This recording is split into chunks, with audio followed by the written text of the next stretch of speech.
I will call the meeting of March 18th to order.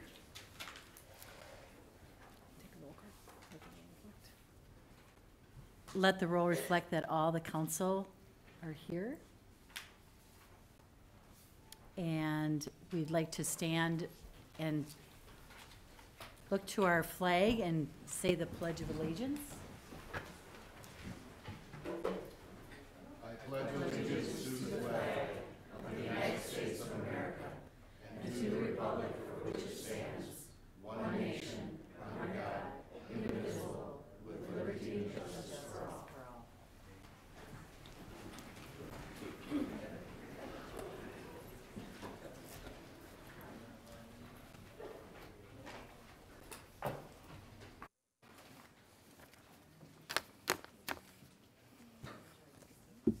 Mayor and council members, tonight we're going to introduce a number of new employees. I am going to start with Erica Henderson. Erica is our new deputy city clerk, and today was her very first day. Erica has an interesting story. So she was a forensic scientist with the Bureau of Criminal Apprehension since up till 2016 in the firearms division. And then she had a career change. She went back to college. She got her master's degree in public administration, and for the last 18 months she's been the deputy city clerk for the city of Tonka Bay. So she will do our licensing, our elections, all our city council preparation, and we are really excited she chose to work with us. Yes, thank you. I appreciate this opportunity.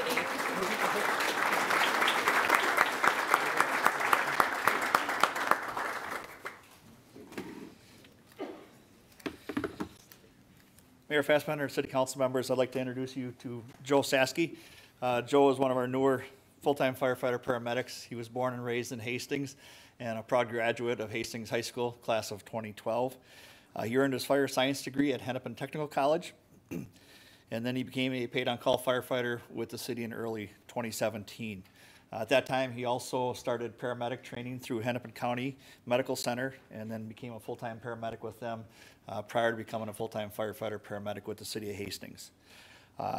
Joe asked me to give a special thanks to his parents, John and Teresa, for all their love and support and for helping him along the way, along with his girlfriend, Hannah, as well as his coworkers and the leadership at the fire department for all their support during this process. John, Teresa, and his girlfriend, Hannah, are here tonight, and his dad, John, would like to pin a badge on Joe.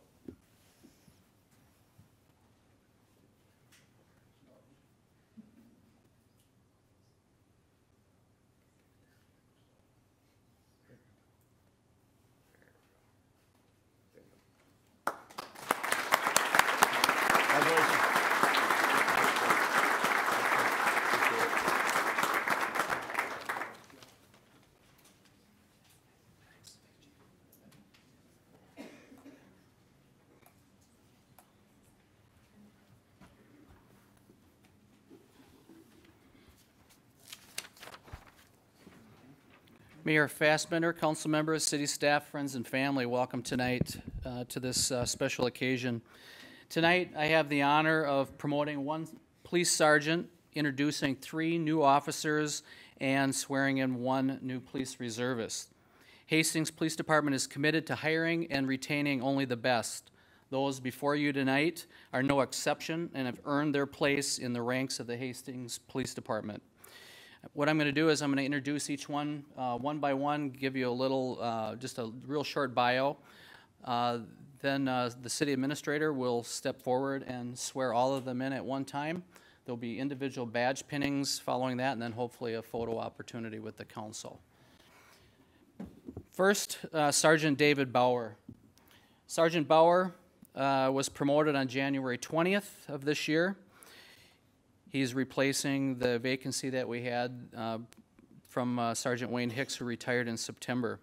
Sergeant Bauer is a Hastings native, graduated from Hastings High School. He's very active in athletics and well-known part of the Bauer family in the Hastings area. He attended the University of Wisconsin-Eau Claire in '97, and in 1999, he enlisted in the United States Air Force and served as a weather forecaster observer during 2 overseas deployments. After his honorable discharge in 2005, he began his law enforcement studies at Inver Hills Community College, graduating with an associate's degree in law enforcement in 2007. He joined the Hastings Police Department May 5th, 2000. 2008 and has served as a patrol officer, well-known school resource officer, Dakota County SWAT member, and the police reserve liaison for the last year or a year and a half. In 2010, Bauer was awarded the Medal of Honor by the Hastings Police Department for a rescue of 2 swimmers, and Bauer most recently completed his bachelor's degree at Metropolitan State University. Congratulations. Officer Jake Willers. Officer Jake Willers joined us October 15th of 2018. Willers is a La Crosse, Wisconsin native, and prior to joining the ranks of the Hastings Police Department, had been a police officer in Hutchinson, Minnesota since 2015. Willers is a graduate of Mankato State University, majoring in law enforcement with a minor in psychology. Willers enjoys traveling, boating, and hunting. Welcome aboard. Officer Nicholas Cross. Officer Cross was hired on October 15th as well. Cross is a Red Wing native, spending much of his childhood in the Hastings area. He graduated from Hastings High School as well in 2014, served in the Minnesota Army National Guard, where he currently serves. Cross finished his bachelor's degree at Mankato State University and attended law enforcement skills at Hibbing Community College in 2018. Cross is excited about his opportunity, stating in his background that this gives him an opportunity to give back to the community that raised him. So welcome aboard, Nicholas. Officer Daniel Vomastic. Dan came on board on November 13th. He is a Cottage Grove native and graduated the University of Minnesota Duluth with a bachelor's degree in criminology and an associate's degree in law enforcement. During college, Vomastic worked as a correction officer at Bethel Work Release Center. He enjoys time at the cabin, snowmobiling, video games, I didn't know that. And keep an eye on him, Sergeant. And watching sporting events. So welcome aboard, Dan. We're glad to have you. Last but not least is Michelle Caballero. Michelle is our newest member of the Police Reserve Unit. She has resided in Hastings since 2011 and graduated from Hastings High School. Her family and friends speak highly of her compassion, her work ethic, and willingness to help. In June, she completed her associate's degree in law enforcement at Inver Hills Community College, and in the fall, she started to pursue her bachelor's degree at Metropolitan State University. Michelle brings a very unique skill to our agency as she speaks fluent Spanish. So a very needed skill and appreciated skill that we have here. So thank you, Michelle. So with that, I would like to invite our City Administrator, Julie Flatten, forward to administer the oath of office. I just want to slide down.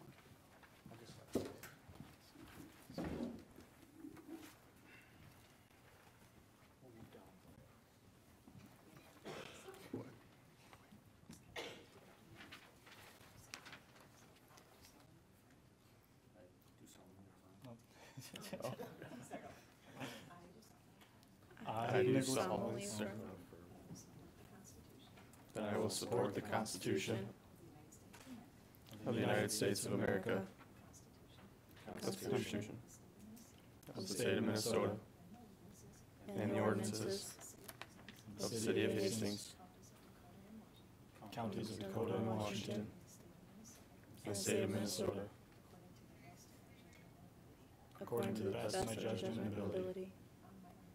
On my honor, I will never betray my badge, my integrity, my character, or the public trust. I will always have the courage to hold myself and others accountable for our actions. I will always uphold the Constitution, my community, and the agency I serve. Thanks.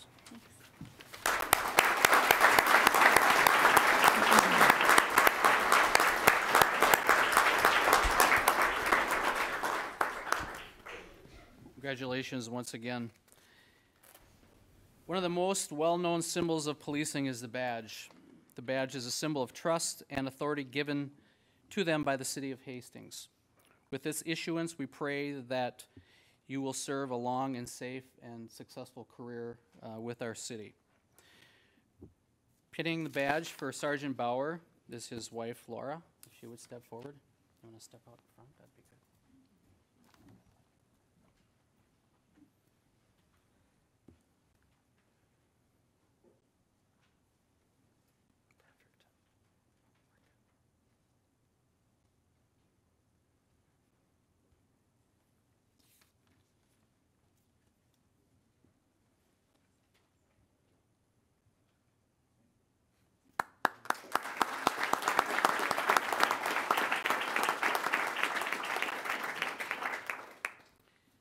Officer Jacob Willers, his badge will be pinned on him by his father, Scott.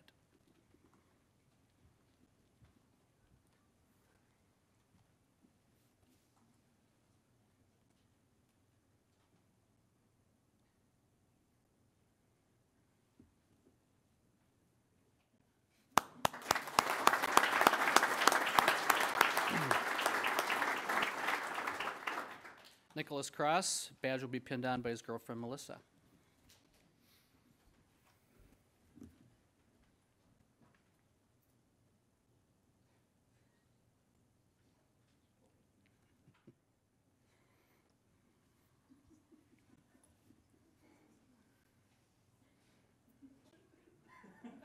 We do ask them to practice this beforehand, but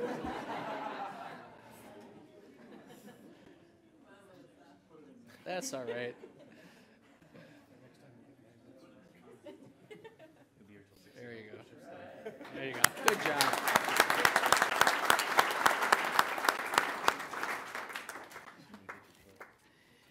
Officer Dan Vomastic, his badge will be pinned on by his mother, Lori.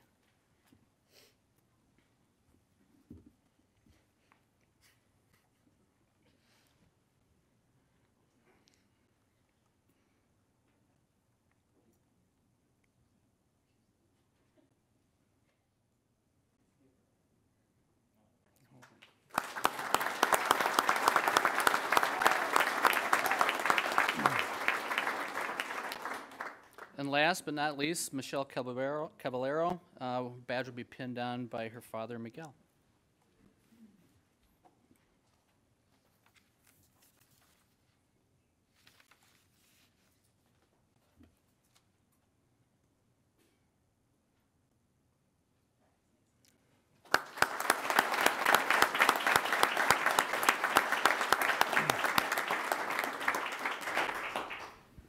I just want to express my gratitude for the great showing tonight and the support for your police officers and your police reserves. There's no doubt in my mind the support that we feel every single day, and this just helps give us a lot more energy every day seeing that we have you standing behind us. So thank you so very much, and I think we want to do one photo op. Yes. So thank you.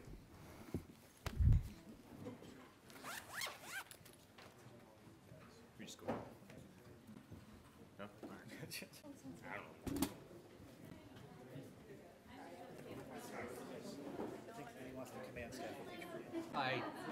I don't know if she does or not. We probably will.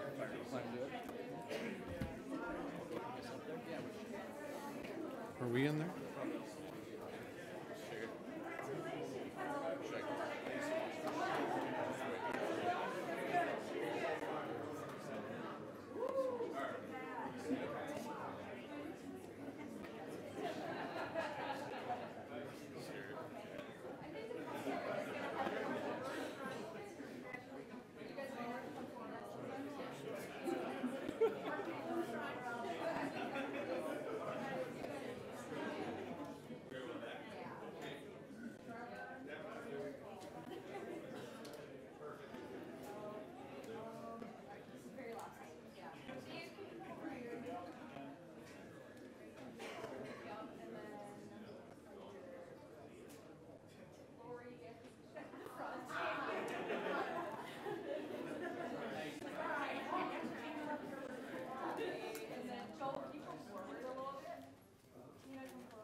I'm going to find a seat.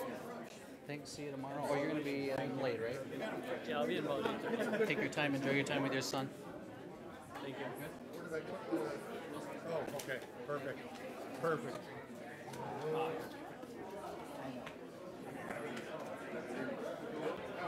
Appreciate it. All right.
Okay, that was fun.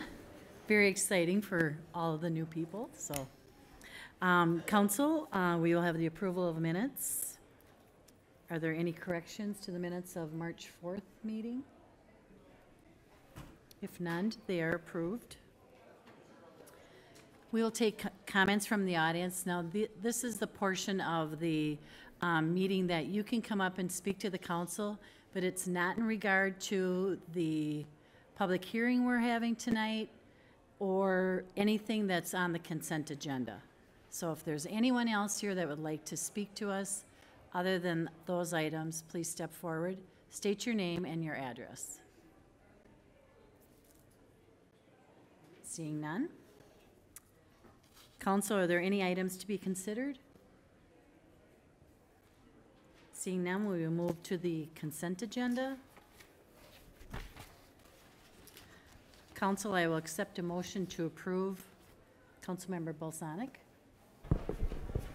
Yes, thank you, Your Honor. I would like to pull item 8-07 out of the consent agenda and place it on the regular agenda.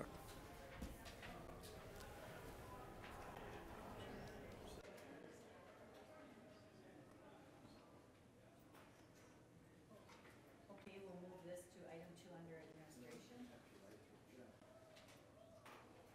I have a motion with this amendment. Councilmember Fulch. I make a motion to accept the consent agenda with pulling of item number 7. Okay. Second, Councilmember Brooks. Okay. All those in favor? Aye. Opposed? Tonight we have a public hearing, proposed special assessment for 2019 neighborhood infrastructure improvement programs. Ryan, welcome to the meeting. Thank you, Mayor, members of the council.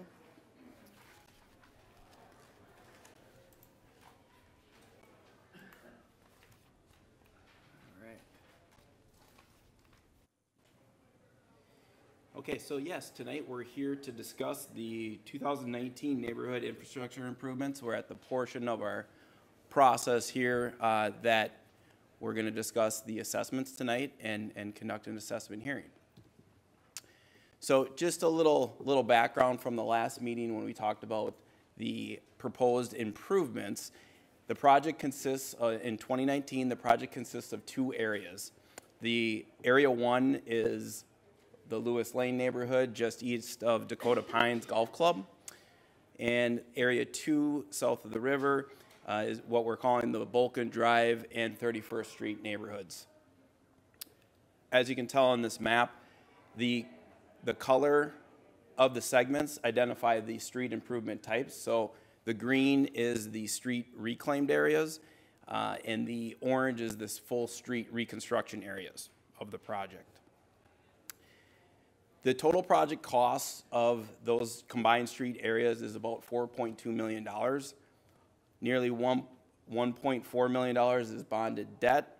$740,000 would come from our water fund, $270,000 from the sewer fund, with the remainder $1.8 million generated in assessments.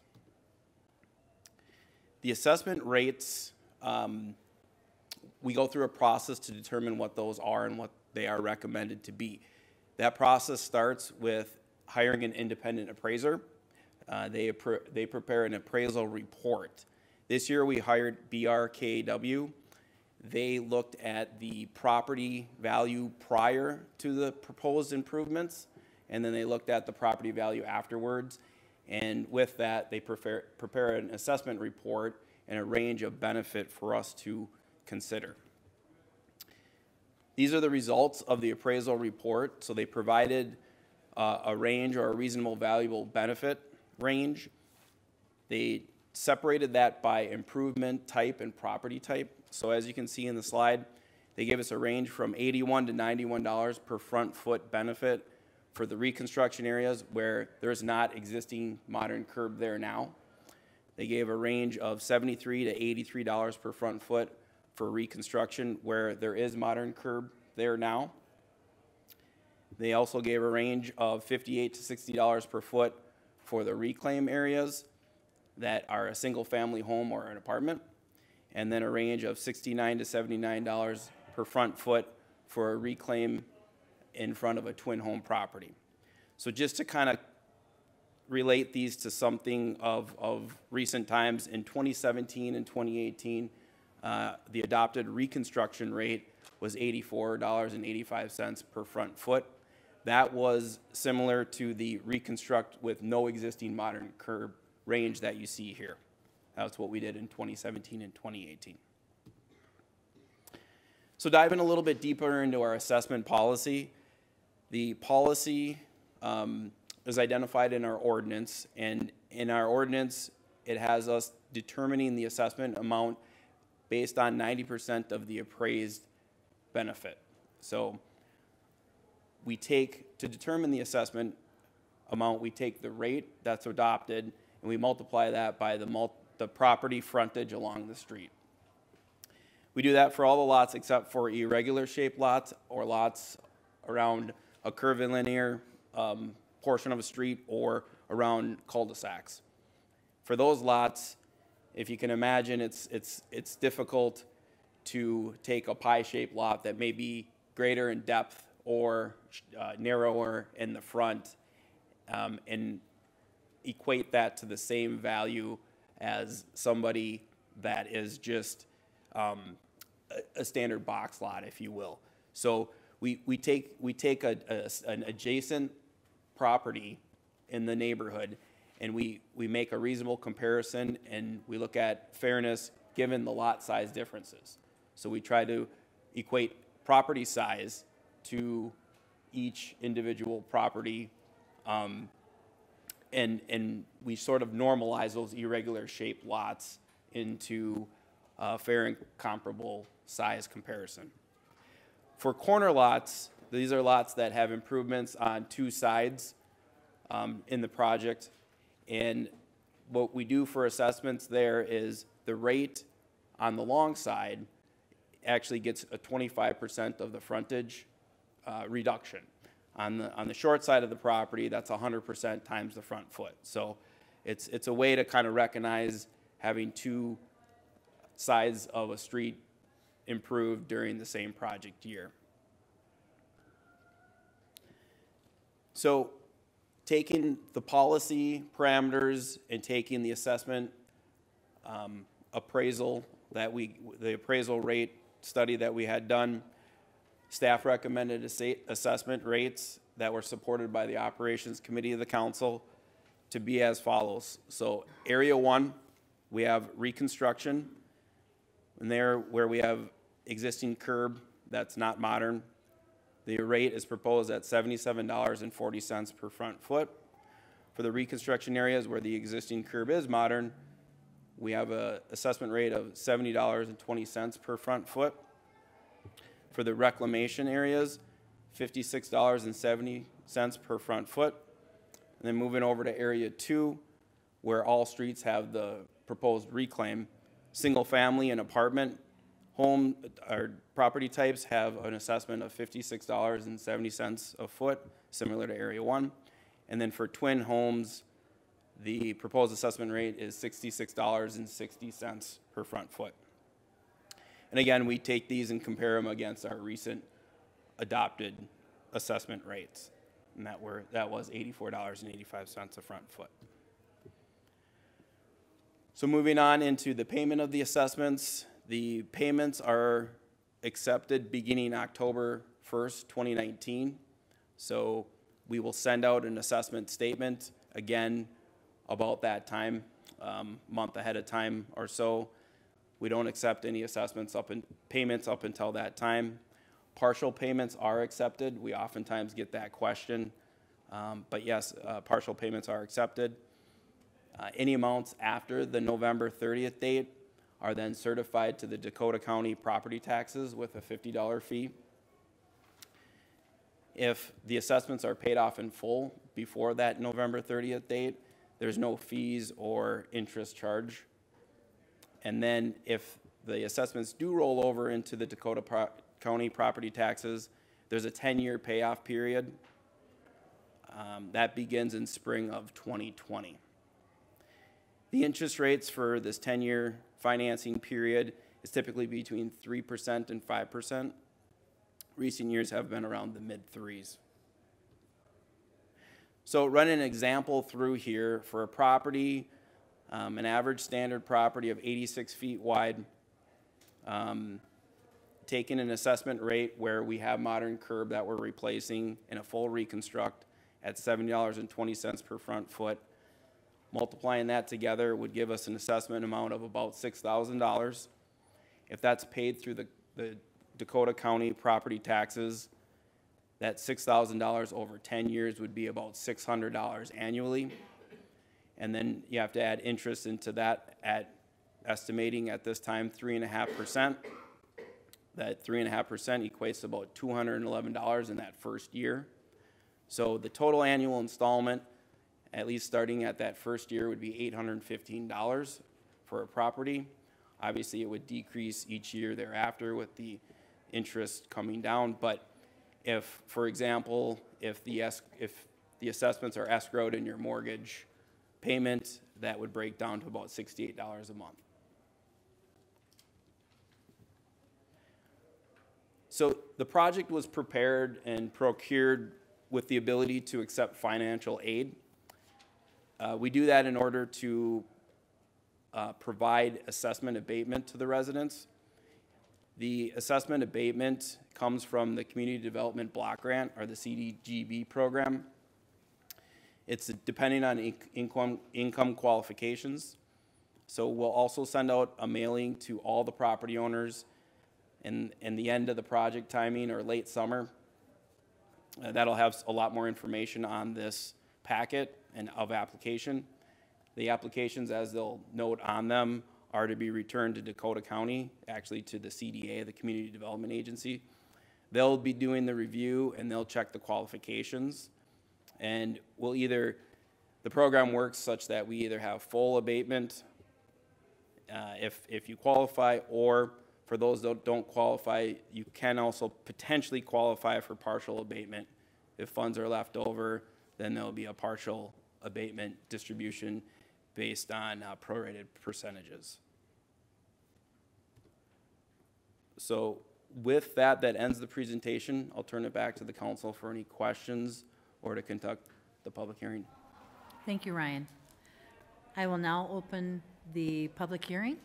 If you'd like to speak, please step over to the microphone. Give us your name and your address, please.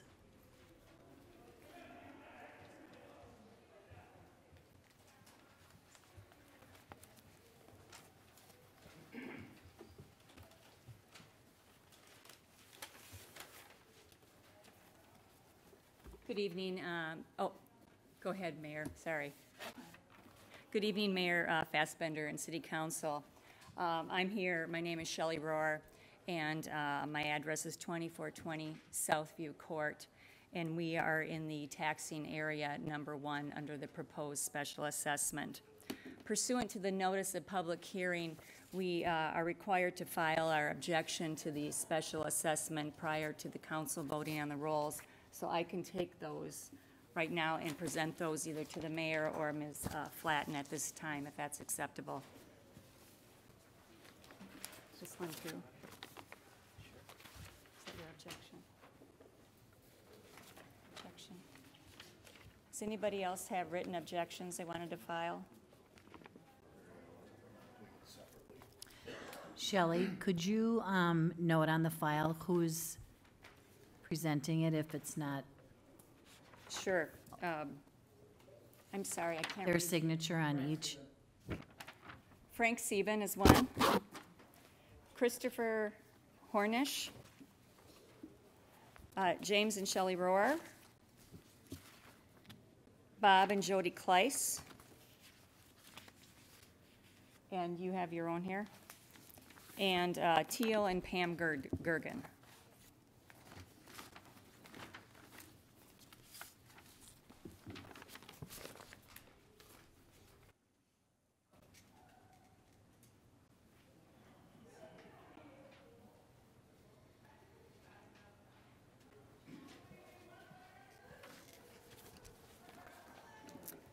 We are objecting on this special assessment in the Southview Court area as it relates to the assessments pertaining to those with what we call irregular shaped lots, which you heard the city engineer just speak about a few moments ago. What's also noteworthy in the Southview Court lot is that we are a double cul-de-sac, and they're very rare in the city of Hastings to have a double cul-de-sac. When I spoke with the city engineer about a week and a half ago, he did admit to me that the irregular shaped lots are somewhat of a challenge when doing special assessments. And I suggest that the methodology utilized by the city engineer in our taxing area is not the most logical method, and it is clearly an erroneous calculation. And the logical method terminology comes from the city ordinance in 90.15L. First, we believe that there is a lack of uniform taxation methodology for the irregular lots. In the Minnesota statute, chapter 529, as well as the city ordinances, there is nothing that we were able to find that says, how do you calculate special assessments for irregular lots? What the city ordinance says that it has to be the most logical under the circumstances. And we do not believe that the city engineer has done that. For an example, in our cul-de-sac, the property across the street from us, which is 2421 Southview Court, has an actual frontage of 202.27 feet. And while this is a corner lot, which they deviate from the standard calculation for corner lots, this lot is only being assessed with 109 feet of frontage. While my lot is 64.59 feet, we are being assessed as though we have 140 feet of frontage. Our property is being assessed at a greater level, even though we are not going to receive a greater benefit. And I suggest that the calculation simply lacks common sense. We, along with others in our taxing area, have calculated an average frontage for our cul-de-sac area based on the Hastings survey map, as we believe we have an unusual condition under City Ordinance 90.15L, that being the double cul-de-sac. We have no standard lot in our double cul-de-sac, and the city engineer just talked about having a box as a standard lot. We don't have that in our area, and Mr. Teal Gergen will talk about that in just a few moments. So what we did is we took an average of all the frontages, came up with 86.67 feet, and we suggest that that is more akin to a standard for our double cul-de-sac. Second, we believe that the current proposed assessment is a violation of our constitutional rights under the Equal Protection Clause and under due process. We propose that we contend that the proposed cost will exceed the benefit of the improvement. So for my assessment, I'm being assessed just under $8,000 for 67 feet of frontage. I am unaware of any situation that our land value is going to increase by $8,000 because they're fixing 67 feet of our frontage. And there's others within our cul-de-sac area that have much smaller frontage that are still being assessed a greater portion as well. So the homes in our cul-de-sac, we believe, are all going to receive relatively equal benefits for what is being done in our Area 1 improvements. I've also attached to my objection letter something that I found from the House Research Department, Minnesota House Representatives, Research Department on special assessments. And I think it's real clear that just because we maybe have a regular lot and our square footage may be larger than some of the other lots, what you have to remember is that our property taxes are also higher for our lots. So when the city engineer is looking at the square footage of lots, that's taken care of in your property taxes. We all just got our property tax statements. 44% of our property tax statements go to the city and town. So we are being taxed appropriately on the size of our lot through our property taxes. And we believe that the assessment that at least has been levied on the irregular lots is a violation of the constitutional rights. The city needs to have a set formula. There is no formula for irregular lots in the city ordinance. It is highly discretionary by the city engineer, and it lacks any common sense. And I will let Mr. Teal Gergen speak to that. Thank you. Thank you, Your Honor, for this opportunity. If I'm speaking too loud, please or too quietly, please let me know. I do have a presentation I'd like to pull up for just a moment here to emphasize some of the information that's been shared. First, I want to say that this is an important improvement initiative for the city, and I'm all for it. And I'm also in favor of paying for my share of this improvement for the organization, for the city. Okay, so this is the cul-de-sac, the double cul-de-sac in question. Some of the Roars live here. Sorry, the Roars live here. We live here, and Bob, you guys live here, right? We're here. Roars are here. There. We're here. Thank you. I'm good oriented there.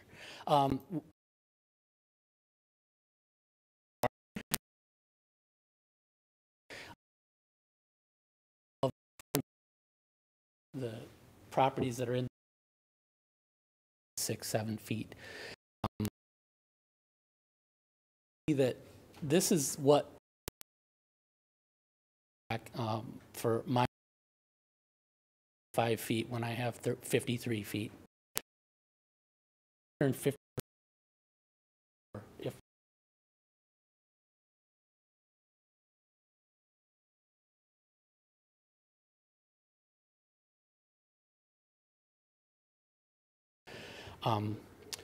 some of the correspondence that was shared with the city engineer, and we'll share this information, it's in our packet, and we'll share all this with you. It tries to explain the irregular formula, and honestly, I can't explain it, so I hope that you look into it.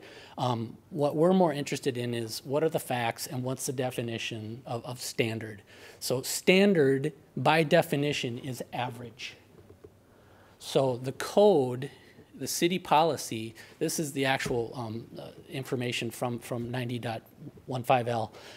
It says that the guidelines shall be assessing improvements and yet to be general and flexible enough so that the most logical method may be chosen. And we believe that the city council has the power and the authority to decide what the most logical method is. And we believe that the standard should mean average. So basically, we're recommending that what's fair and equitable is that we be charged the average of the frontage as part of an irregular lot formula. That's my proposal to all of you. And are there any questions at this time? No? Oh, I'll let you speak a little. I'm Bob Kleiss, 2470 Southview Court.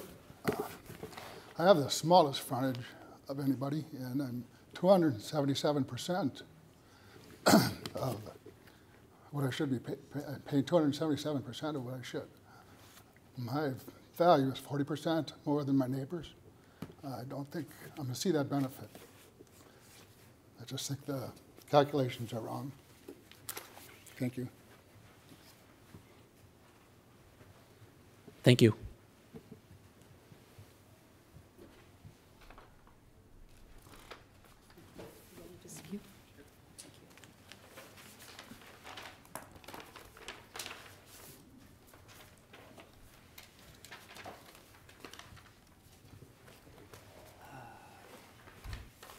Thank you, Mayor. Thank you, council members, for this opportunity to speak. I am a resident of Manor Lane. My name is Christopher Hornish. I'm at 1928 Manor Lane, and I've lived on that block for about 15 years, I believe. And rather than get into any details about what a statute says or doesn't say, I guess I'd like to just speak to this concept more broadly. That being that the households in general on my block are being asked to come up with a lump sum of $6,000 in a very short period of time. And I don't feel like that's a reasonable ask of the residents on my block. So I'm speaking on their behalf. I'm speaking on behalf of myself as well. The thought that this amount being what it is going to essentially force most everybody into taking what's equivalent to a $6,000 plus loan at an interest rate that we don't get to determine, right, does not feel like it was fairly placed upon the residents. I feel that through our property taxes, through how we hope to budget as a city, if this is our standard approach to fixing our roads and curbs, that we have a fundamental problem here. That we are not appropriately managing our budget in a way that's doing good service to us as citizens. It's just too much money in a short period of time. And the presentation of this is very difficult, right? Because you're asking people to come down after a full day's work, make time in their evening, come up and speak in front of people. So for every one person who eventually speaks here in front of us, right, there's at least 10 that are in agreement.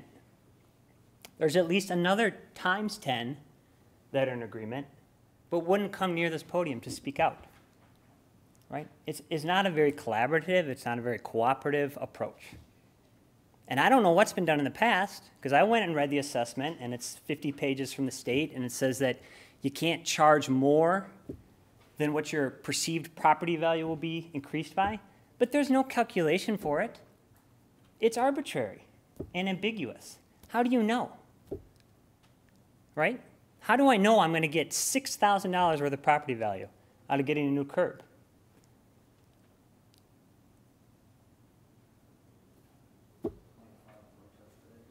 What's that? That's why you put your protest in today. That's why I put my protest, yes. There's no historical context for assessments. If you Google special assessments, there's no information. What do other cities do? What have we done in the past? What was this like 10 years ago? What was this like 20 years ago?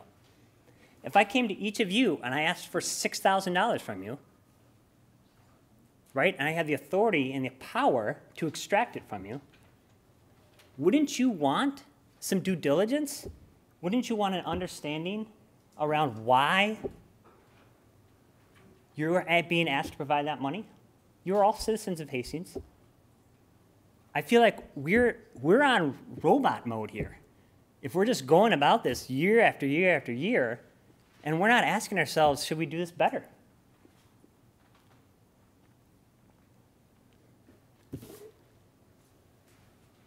I did some quick math.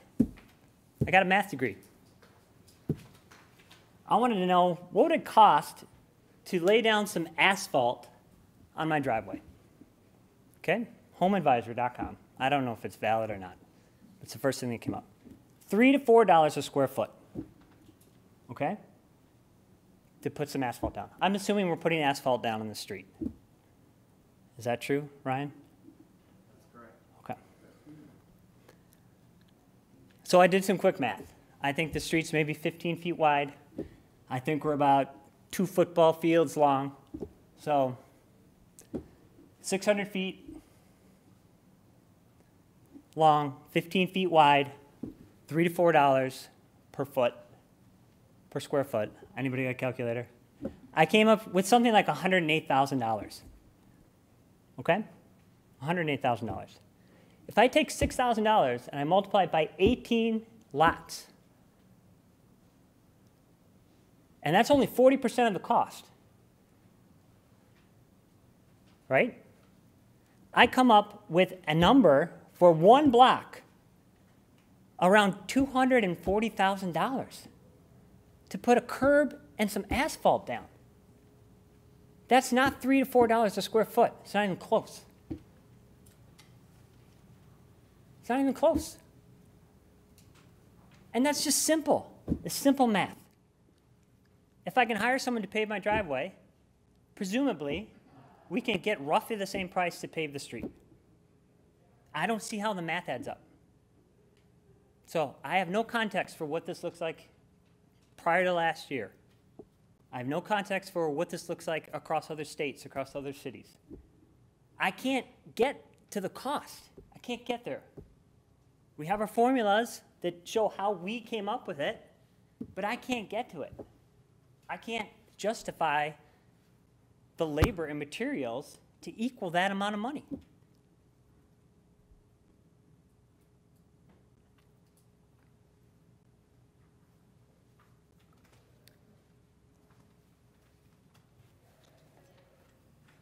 So to sum up, no context, I can't do the math, $6,500 or whatever it is per household is just too much to ask.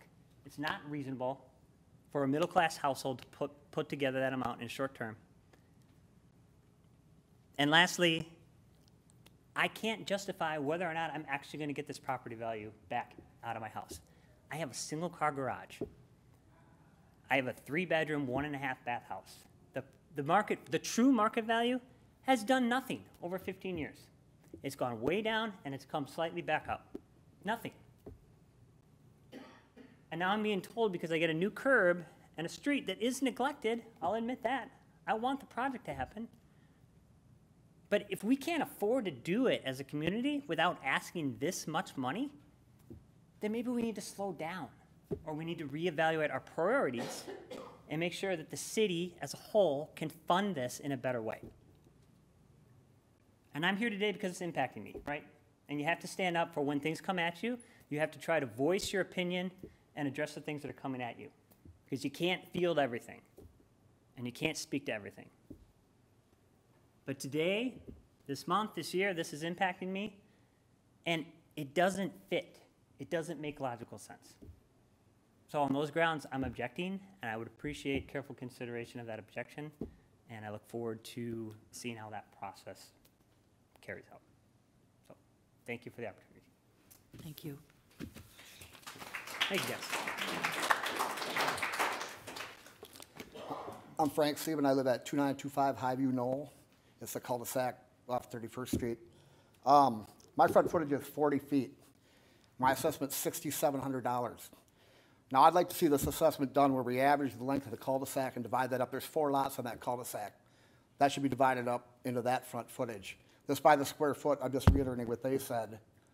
It's not reasonable or logical that a 40-foot frontage should be paying $6,700. So I agree completely with you. be a little more articulate, but that's really all I have to say. And so the process for, if this continues on and you certify these assessments, then we hire appraisers and attorneys, or what do we do? Or should we get together with that? Thank you, Mayor and Council. Generally, the notice is that anyone who is an affected property owner explains the process that has to be followed to perfect the appeal. Anyone who wants to challenge the assessments has to give notice to the mayor before this meeting would be concluded tonight, giving at least a basic objection. After that, the Minnesota statute provides the process that you need to file with the district court within 30 days, and then give notice to the city clerk within 10 days after that. So there's... That's if we don't give you an objection tonight. No, that's not correct. That's in addition to the objections that are filed. So I guess just anyone that wants to object and go through that process, you want to make sure that you read closely the notices that you've received, get legal help if you think you need it, to make sure that you follow those procedures, because if you don't, then that will preclude you from proceeding with an objection to the court level. So, I don't want to encourage anybody to object if they don't want to object, but certainly make sure you need to follow the rules that are there for the assessment procedure, and if you don't, you cannot challenge the assessment. So just very clear. Hi, I'm Dan Lavala, live at 1948 Manor Lane. I just want to say I appreciate you to finally fix our streets, but back in 2006, they did Maple Street, which is just adjacent. It cost them $3,500. The city deemed it possible to go fix other streets that had been fixed before ours have. Now, you wait 13 years, inflation, we're getting hit with $6,700. Tell me where that's fair. You could have came over when you were in the area, finished our streets, then went to the other ones. Granted, we're not high traffic, but it's still not fair. As far as your appraisal, I have a close family friend that is an appraiser, highly regarded. He said there's no way that brings enough value to our properties for the amount. So I really want to know where the information comes from. I do not know your appraiser. I don't trust your appraiser. I'm just going to be honest. We need to look at this a lot closer. Make it fair for everyone. Thank you. Thank you.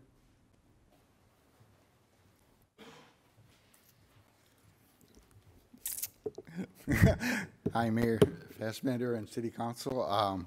Arguing with an attorney. Yeah, this isn't going to go good. First of all, I'd like to propose... Get your name and address, please. Oh, I'm sorry. My name is Gary McNamara, and I live at 355 Hackberry Circle in the lovely town of Hastings.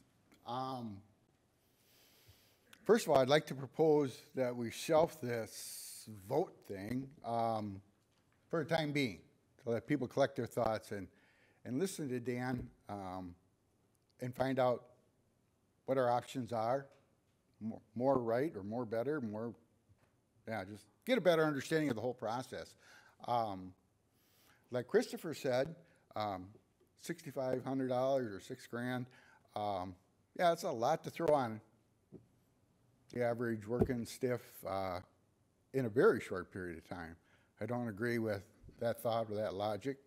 As far as Shelley and crew over here, they had excellent points, very valid. There again, I believe that we should shelf this vote tonight, if this is what it's going to come down to, for a later date and time. But I do have a question of concern, and it's not so much statutes or things that have already been discussed, but I did a little research on the average lifespan of an asphalt residential road, and I went out to the Minnesota DOT, and they claim that 26 years is the average lifespan of an asphalt road, provided you put at least 2 seal coats on top of it in that time frame. I believe where I live in Balkan Estates, 2nd edition, that road was put in either 88 or 89. We're talking 30 years. So, okay, we're over the 26th, I'll give you that. I don't know that our road's been sealed twice, but immaterial. I will tell you, though, when I bought the lot in late '89, I would say within a year, maybe two, it developed spider cracks. Basically an indication of not enough support under the road to hold the asphalt up. This whole concept of, well, in 30 years, it's dropped 4 to 6 inches from the curb. Yeah, water sits out in the road, not on the curbing, and doesn't go down the curbing. Yep, it's horseshit, yep. I've always said that. I always thought, you know, well, when I sell this house, this road's gonna look like hell. Well, I'm still there 30 years later.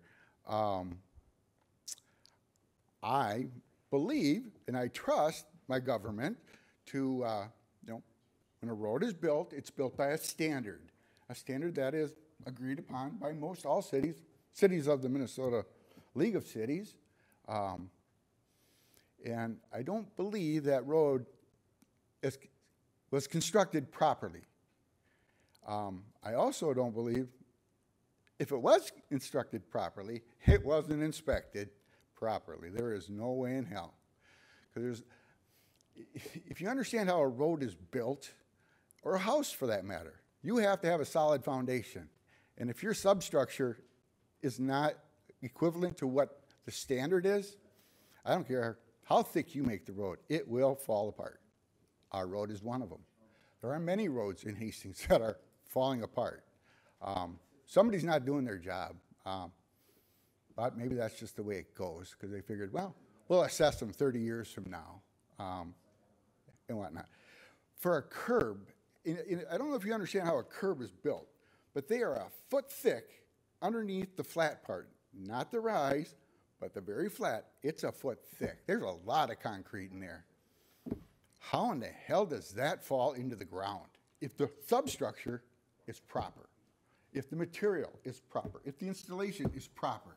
No way in hell. There's a reason why they create these standards.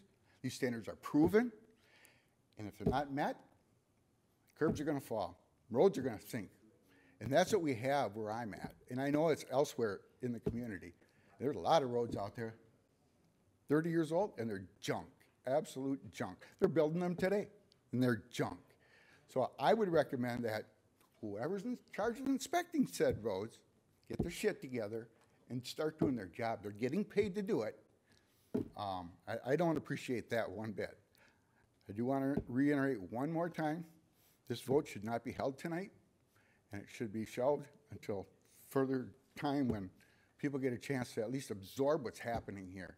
Like Christopher said, you know, I'm not a public speaker, as you can tell, but boy, this is too much, too fast, and I don't agree with it one bit. Thank you. Thank you. Hi, my name's Fred Ruman. I live at 335 Hackberry Circle. I'm Gary's neighbor. He was talking about the road sinking and stuff like that and the water collecting. Unfortunately, we've got the smallest frontage and the largest lot in the whole community in that area. I've got over a half an acre. So my assessment is almost $8,500 for 49 feet.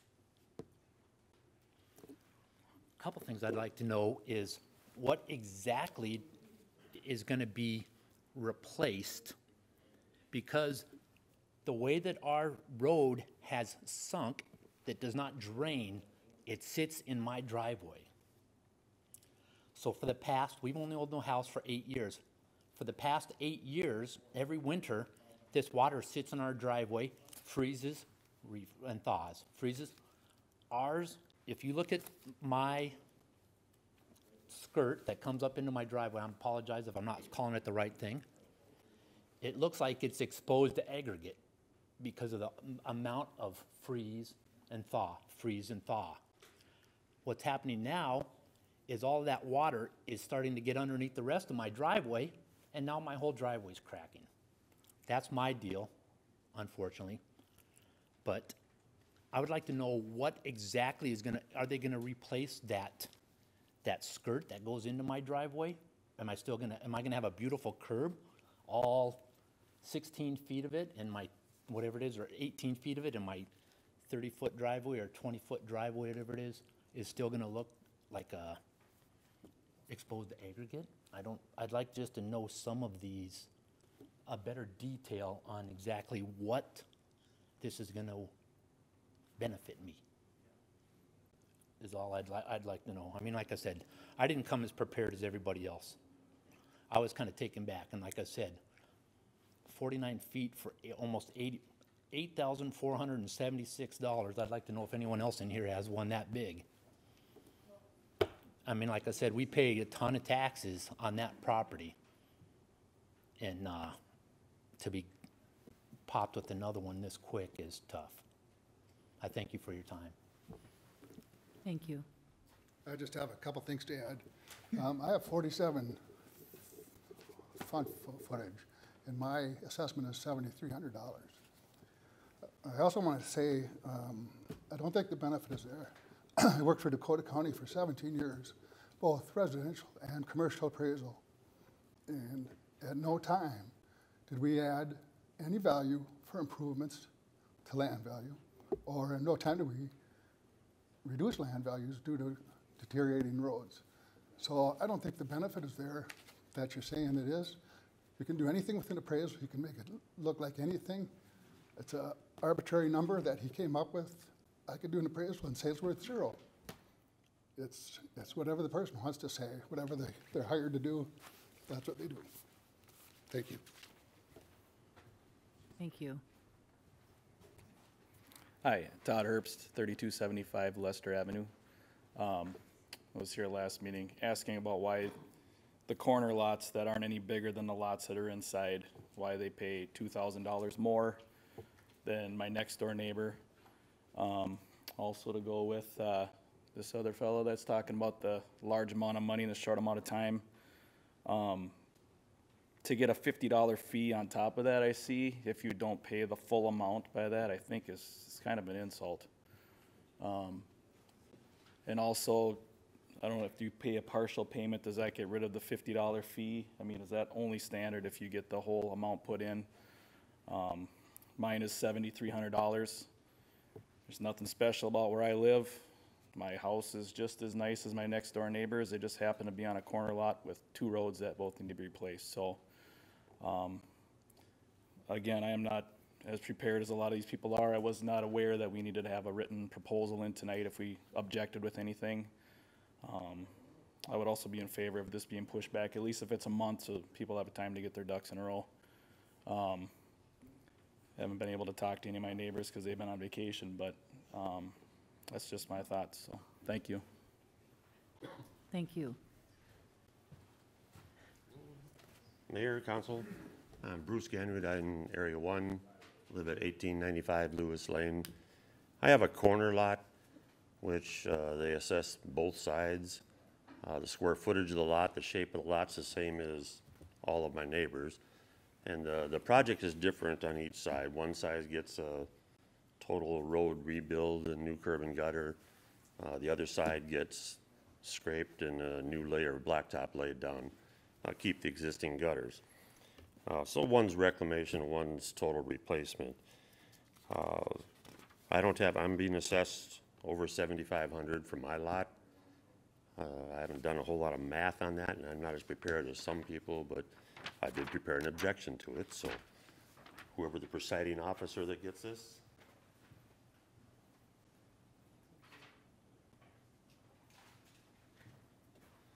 And I've been at the other planning meetings and committee meetings. I think I've said my piece there before, so thank you. Thank you. Is there anyone else that would like to speak to this issue?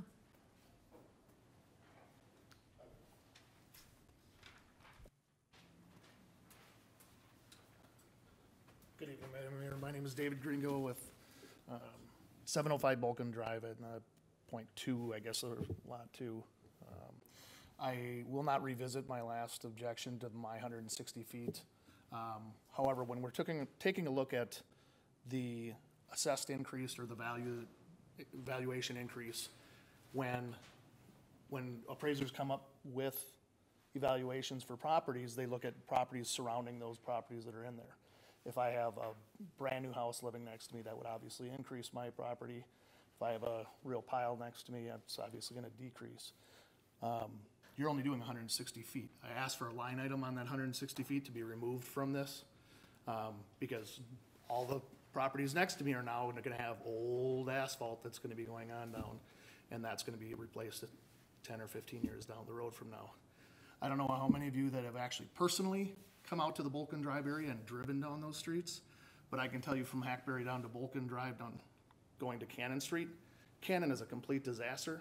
23rd is a complete disaster. Compared to Bolkin Drive, you would not know that the two are, the one on 23rd and 24th is what needs to be replaced. Cannon Street needs to be replaced. Bolkin Drive doesn't need to be replaced. So I don't know who took the priority for these projects, but drive down them. Table this, as some of these have been requested, and drive these streets and drive some of the streets nearby, because it's absolutely ridiculous that Bolkin Drive is being replaced when Cannon Street gets quite a bit more traffic, and 23rd and 22nd, all those along by Domino's and such are full of potholes. So. Also, I'd like to add, you had two different formulas up there. I believe one was on an irregular corner lot. You have a 25% on the long side, and then full value on the short side. Is that correct? Okay. My frontage is the long side. So am I then being assessed on the short side at 100% and my 25% of my long, which is actually my front? Can you clarify that for me? Because at $7,300, I don't know how you came up with it for the 160 feet. Yeah, front and short, it doesn't matter where you access. It's whatever's your long side or your short side. No, your formula that you presented here earlier said the short side is assessed at full market value or full footage value. The long side is 25% of that. 25% of the frontage. Okay. 25% of the frontage on the long side is the same. Okay, so can you explain to me, my frontage is my long side, not my short side. Are you a corner lot? I am a corner lot. So your long side on Bolkin. I am that 160 linear feet that I asked to be line itemed. That's your long side. That's my long side. Your short side is on 90 deep. What's that? 90 depth. 90 depth. Okay. So 90, your 90 times that's 100% times the rate on your corner street and 25% along Bolkin. Okay. That doesn't add up to what I was sent a bill on. So if what you're telling me is proper, because it doesn't seem like that. It seems like you assessed my 160 foot on the front end, not my short side and the long side. So it was contradictory to what so I'd like to go over that. So, but I would encourage that this plan be tabled, and I would encourage you to go out and visit the areas nearby where they're at.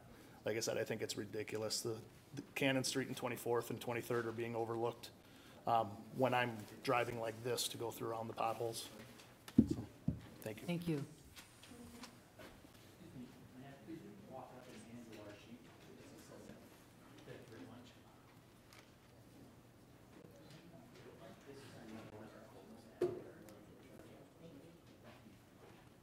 Mayor Mary, I just want to follow up with the gentleman that just spoke here. Based on the slideshow that we did too, there is a lot within our cul-de-sac that is a large corner lot, and the calculation done by the city engineer is not correct. It does not comply with ordinance 90.15 on corner lots. The actual frontage on that corner lot that's being assessed is 109, but under the city ordinance calculation, they should be assessed at 120.6. So just with his calculation and the one that we found, I am concerned that there may be other errors in the calculation on the proposed assessment roll. And I again concur that this should be tabled at this time to even look whether or not these calculations have been done correctly. We've just found 2 errors here tonight. Thank you. Thank you.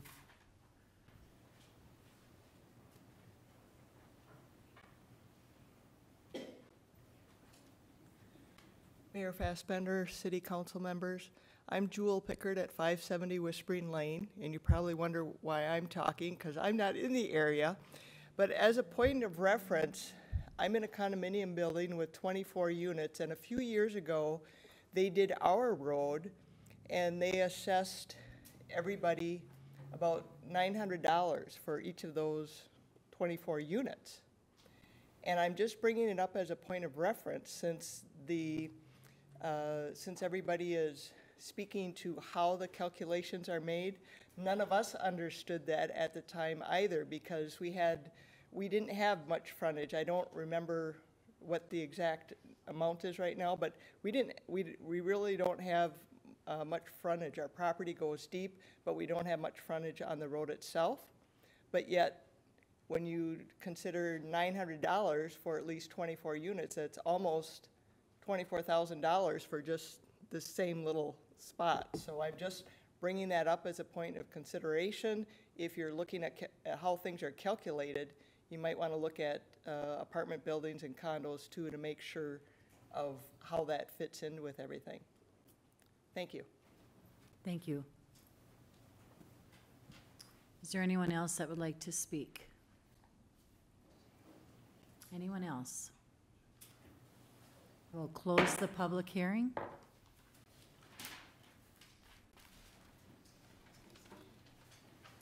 Council? Discussion? Thank you, Councilmember Your Honor. Balsanic? Should we have our Public Works Director and engineer respond to the comments and questions, or should we keep it amongst ourselves up here as a council? I know in the past, when we've had public hearings, person comes up, they have a question, and then we've had a member of the staff respond to it before we went on to the next question. We've had a lot of questions tonight. Sure. And Ryan? I'm looking for some support or creativity as to how we want to handle the comments and questions that they have just been raised tonight. Sure.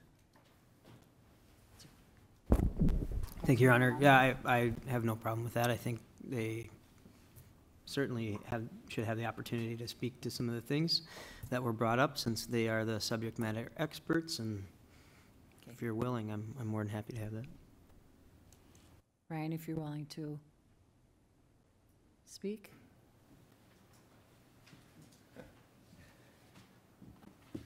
I don't really know where to start, but yeah, I mean, as far as there's a process in place for rejections, any calculation that you disagree with as a property owner, we'll go through the process, and if there's an error, that will come to light. I mean, it's hard to go through 300 some properties, specific situations here tonight, so I'm not going to sit here and talk specifically about your lot. I believe Hastings does a very, compared to other cities, the public process is intended to share your assessment amounts, to share the process and methodology early. We held a neighborhood meeting before the holidays, and we've had a public improvement hearing, we've had an assessment hearing, and our phones are open. I just wish, you know, some of these, if folks saw errors or issues or concerns, that you would have reached out to me, and we could have discussed it. As far as the irregular lots go, and cul-de-sac lots, curvilinear lots, the math on that is, you know, we're comparing it against area. I mean, there's no secret. We've tried to all your phone calls, I've been transparent with everybody. And what we're trying to do is look at a property and along a cul-de-sac, if you have minimal frontage, you're not going to get assessed per our footage methodology. It's just you would be paying much less than our standard lot calculation. So we know that doesn't work to just simply apply front footage everywhere. And so we have the challenge then to look at what's a way to compare these lots against each other. And so we try to do that by size. That's the way it's been done. That's our practice, that's our policy. We try to look at size. If your lot is 2 or 2.5 or 3 times larger than a lot that's getting X assessment, the methodology and the process recognizes that, and it distributes more of a front footage in a mathematical area comparison. And so that's how it's done. What we do is on the back end, we work through and with our appraiser to say, okay, let's gut check ourselves. We tried to lay them out as fair as and equitably as we could. I mean, this is a deep calculation. We look at averaging your lots by a trapezoidal method. We look at averaging your lots by size. We look at front footage. We look at our ordinance methodologies. There's a lot of different ways we try to look at and treat everybody fair in relationship to everybody else. What we then do is look on the back end and say, okay, in this range that we got from our appraiser, let's apply the upper and lower limit, and do we fall within that range? And we've tested that for every property, and we do, and we have. And so that's the process that we go through. And that's, and again, we try to be transparent with it all. We lay it out early, in my opinion. Front footage is a common methodology used for cities across the metro. It's tried and true, and that's the process we follow here in Hastings. I don't really know if there's anything specific that the council's looking for me to get into, but that's kind of the general overview of how we approach the calculation. Thank you, Ryan. Councilmember Liefeld? Thank you, Your Honor. Ryan, question for you. The original or one of the beginning neighborhood meetings before Christmas, did we have these numbers available to the residents at that time? We had the preliminary assessment roll available at the neighborhood meetings that we invited everybody out to. Yes. Prior to Christmas? Correct. And this is due by October? Right? This is assessments can be paid October 1st of 2019. But are due by November 20th. So due by So November. about 11 months. I'm just Yeah. trying to figure out how much time. Okay. I'd say more commonly, you can look at it that way, or you can look at it as it's, they can be payable over 10 years as well, so. And as people talked about how streets are made and how driveways are made, I don't think anyone up here knows how any of that stuff works. That's certainly not our jobs, and I don't think it's any of your jobs. Feel free to sit down, Mr. McNamara. And I trust that our engineers know how that works, and you don't actually make the streets either. We hire someone who does that for us, right? A contractor. Right, yeah. we hire a contractor. We have our city design standards that we. Right, absolutely, but we have to hire a contractor to do the work for us. So the only thing I guess I have in hearing everyone talk is I'm confused with the cul-de-sac thing. That the numbers do throw me off a little bit, I guess. I don't really get, that math is way over my head. I don't understand how that process happens. If we're talking curbside, I get that, and that's what we talked about over the last couple of years. We weren't doing any cul-de-sacs. We were 7th Street, 8th Street, 9th Street. There we were worrying about alleyways. So now we're worrying about cul-de-sacs, and I guess I'm a little bit confused on how you do that, but I would have to agree that this sounds like something that everyone individually should be talking to your department about specifically as it pertains to their lots. So that's my thought on it.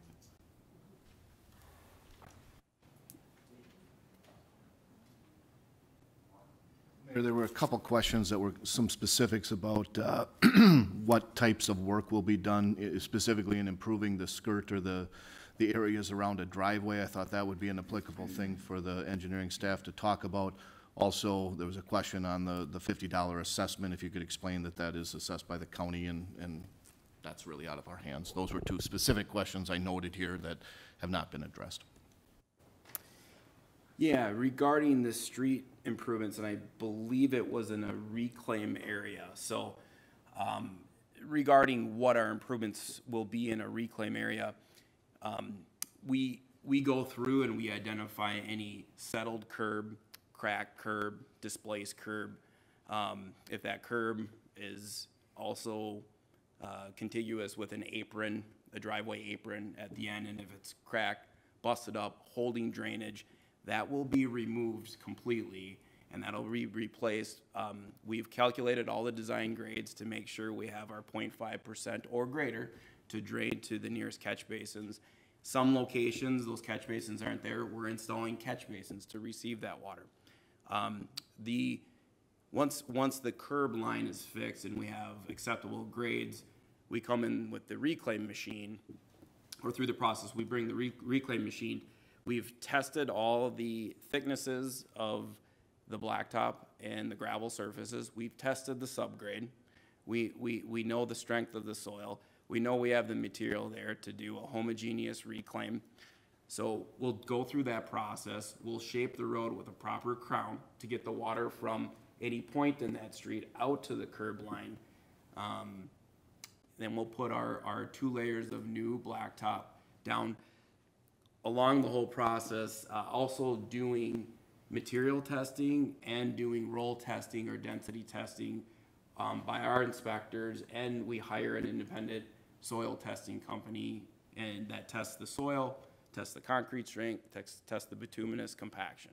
So I can tell you, through the process of building a new road, the inspections there, it's going to be documented.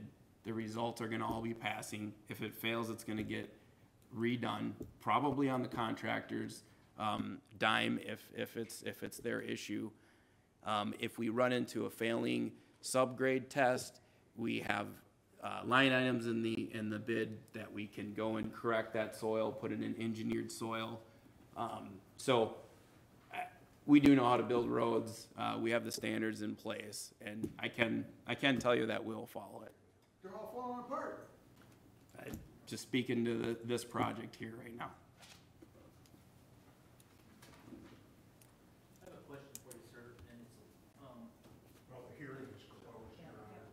oh, I thought we could ask this gentleman a question. No. The hearing is now closed. Oh. It's discussion of council and staff. Yes, Councilmember Lund. Thank you, Your Honor. It might be good to do a little refresher on the funding mechanisms and how that's calculated for the overall project. So not on the micro level, but on the overall project. Could you remind us? I think you have a slide that shows that on your presentation. Oh, this isn't your presentation. Yeah, project funding. Maybe just talk through that in a little bit more detail, how we come up with this, because the reason I ask it, I mean, we're sitting here and, nobody wants to make you spend $6,000 or $6. I mean, that's the truth of the matter. None of us up here want to make that a burden. We also have a priority as a city that we have safe streets, and it's a quality of life issue. And some of these streets that are falling apart, that they were built 30 years ago. So, right, I mean, that's the reality. We have some very nice projects that have come through since even my short time here, and obviously they haven't stood the test of time, but they've significantly improved the quality of transportation throughout that neighborhood. So we've decided that this is a priority for our city to invest in our infrastructure. It comes at a cost. It's not $3 a square foot because there's a lot more to it than tar, but we aren't the experts on that. We do rely on a lot of expertise that's provided to us. But it is a $4 million project, and it's not insignificant. That money has to come from somewhere, so I'd like to get an understanding of how that's divided out, where the funding sources are, and what each one of those actually means.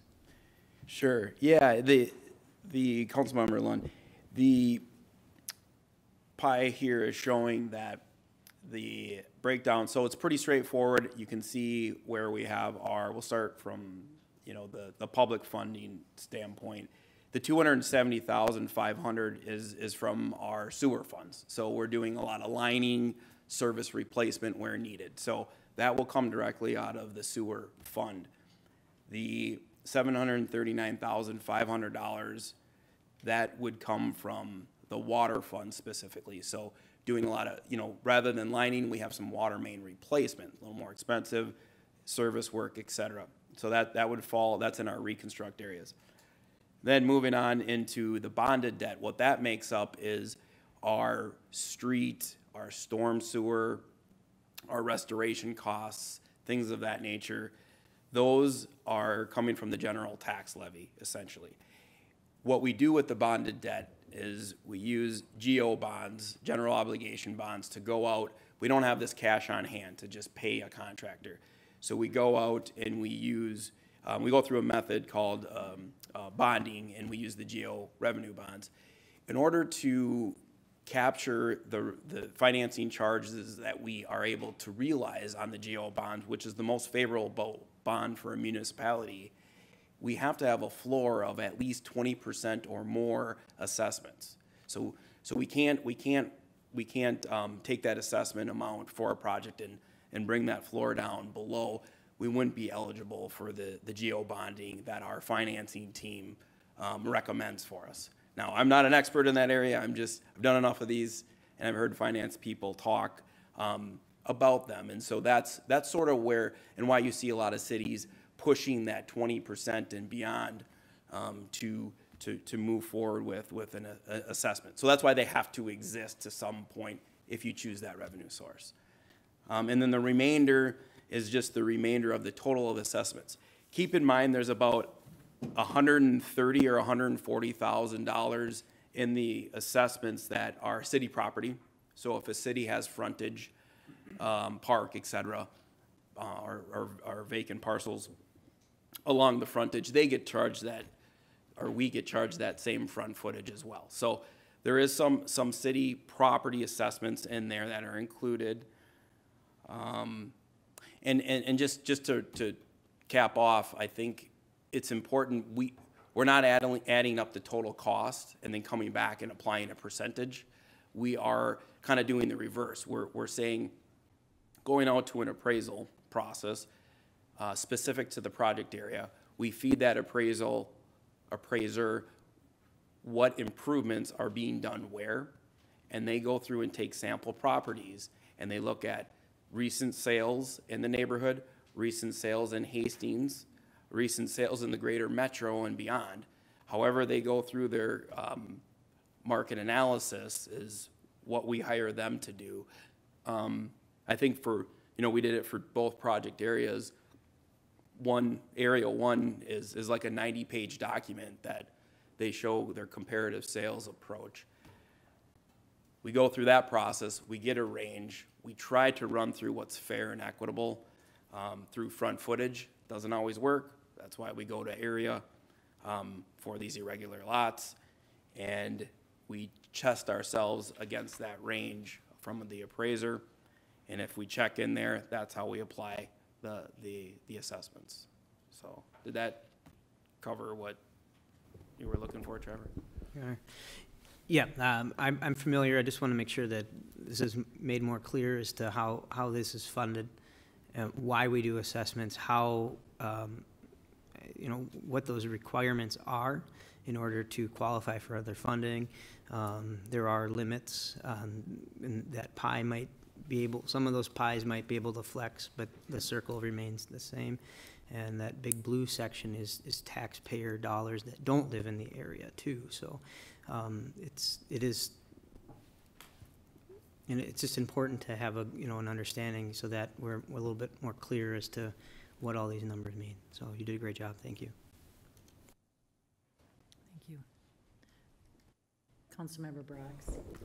So I guess the best analogy I can think of is if I choose to improve my home, which I've gotten a number of contractor estimates to do. If I want to redo my kitchen and I get a general contractor estimate to redo my kitchen, I don't know for certain that the $50,000 it's going to cost to redo my kitchen is going to improve my home by $50,000. It may, but in the future, the home values may go up, they may go down. We never know that the investment that we make in our homes is going to yield that same amount of money in the end. And we do that all the time when we fix stuff in our own homes. I think the difference is here, we're fixing something that's external to our home so it doesn't feel like it's ours. It's the city's, we own it, and it has to be improved. But I think that that argument about the value that we spend, are we gonna get out of it? I don't know that we ever know when we spend money on our house if we're going to get that value out of it, because we have no idea what the market is going to do and what value our home is going to get when we actually decide to sell it. So that analogy to me is similar to this situation. We can't say that just because we spent $7,000 on street improvements, we don't know. Are we going to get $7,000 out of it? I don't know. It depends on when you sell your house and what the conditions are in the market. We just don't know. Order, please. Public hearing is closed. This discussion is for the council at this point and city staff. Councilmember Fulch. Thank you, Your Honor. I had a couple comments. The first was I was in the same shoes as you guys, like 6 years ago. I lived on the north side of the bridge. I was in the Pine Coulee neighborhood, kind of, imagine where Highway 61 and County Road 95 come together. And so technically it was Cottage Grove. I was just on the inside of the border there. And we all had about an acre-sized lot. And my house actually was like a rectangle, but the long way along the curb. And so at first when they proposed, doing it by the linear foot along the curb, I just about had a heart attack because it was gonna be a double lot. And to make it fair and more equitable, because everyone had odd-shaped lots, the way they were configured around the neighborhood, it was kind of like imagine like an 8, so it was very odd. And they instead changed it so that everyone had the same assessment that was given to make it fair. And so when Ms. Rohr was describing that, that really hit a core with me, because that meant the world to me at the time. And it did seem fair. Even the folks who had the little short curbs agreed that that was the fair thing to do. And so I don't know where we are in the process, the legal process, to have that discussion for the Southview Court neighborhood about how the assessments are to be levied there. I'm not exactly sure, but I just wanted to throw that out there because I agree. I mean, it doesn't seem to be fair or equitable if you have to pay 277% over what you should if you're just looking at the linear foot. And then my second comment was in regards to just in general in regards to how it is that we assess property taxes. Because I was very distraught about my situation. I was just recently divorced and I had the house all to myself, and that extra assessment that I was assessed, even though it was less than what it should have been, it was still enough that I had to give up the house. I couldn't hold the house any longer. I think it was about $150 extra, because in Cottage Grove, they assessed 50% of the value of the project to the residents, where here in Hastings, it's 20%, is that what you just said, Brian? It's like 20 or 25%? It's based on the appraisal, so not percentage based at all. Okay, all right, so it was more in the end. And so when I was first running in 2016, this was something that really fueled my belly. And I tried to make the pitch when I first got on the council, but we had a different mayor and a different city administrator, was to look at what some of the other cities have been doing, where they moved to a franchise fee to be able to pay for their neighborhood road improvement projects. And so what that, like Elk River was one of the cities that was at the forefront of doing it. And it meant, it was something like $100 per year that residents had to pay, but it was assessed throughout the city. And then no one had really the sticker shock. And I have asked a year or two ago about, well, have any studies been done to show the turnover in these neighborhoods where these assessments happen? Because when it happened to me, I became more sensitive to watching neighborhoods who had these assessments leveraged, and you notice that as soon as they start to be assessed, that a lot of homes go up for sale in those areas. It seems that there's this trend, even though no one's actually researched it, to prove one way or another. And so I just don't feel that it's equitable when, when people possibly find themselves having to lose their homes as a result of property taxes. And so I throw that out there. I would like to have, further conversation, within the council, not for this year, but within the next several months, if staff could look at the possibility, just feasibility, what would that mean if we moved away from our traditional property tax assessment means of paying for these neighborhood improvement projects and looked at what some of the other cities have done with franchise fees, just to see, is it possible, would there be an appetite for it locally, just because I think we keep hearing these same sentiments from residents year after year after year. I was on the Cottage Grove Planning Commission for a few years as well when my kids were little, and we heard all the same stories there, same exact stories. And so I just think that it may do us some good just to look into the feasibility about moving away from how it is that we leverage property tax assessments for neighborhood improvement projects to other more creative means that some cities are taking on. So that's it. Thank you. Councilmember Vaughn? Thank you, Your Honor. And Councilmember Fulch, I think I remember this discussion when we had it back then, because the franchise fee to me is a tax. And as soon as we start putting fees, sooner or later, you're going to have to help pay for the assessment of the road. I back up. I see where Councilmember Lund was going. I was trying to show the big picture of this. I go back to the bigger process of it, and I give our city staff credit. They went and did due diligence before the holidays. We had open houses. We actually encouraged them to get to the residents, get to the churches, get somewhere so it's a little more convenient. We had 2 opportunities to do that. I'm stumped a little bit on the cul-de-sac. I agree. I made a note here of that because I haven't had to deal with the cul-de-sac, I don't think, in the 4 years that I've been on here. So it is a challenge, but I go then to the process that's what this hearing assessment is for.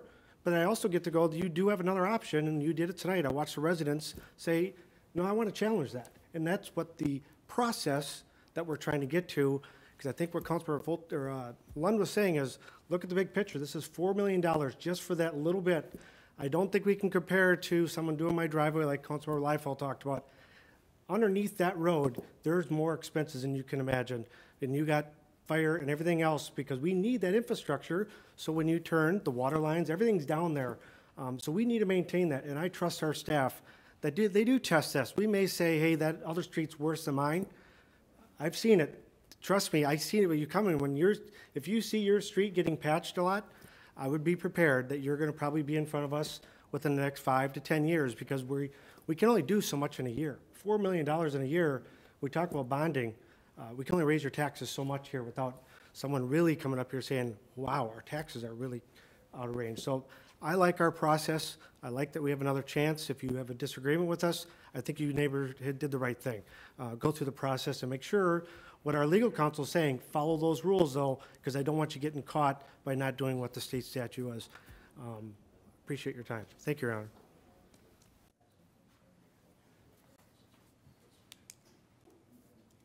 Thank you. Councilmember Balsonic?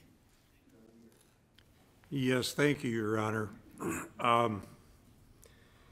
taking notes throughout the public hearing, I wanted to respond to some of the comments that some of the folks made in all seriousness. And I do appreciate everyone taking the time to come here and address the city council about your concerns.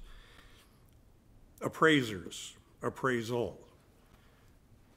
How much is my house going to be improved in terms of my appraised value, my assessed value, my for sale value?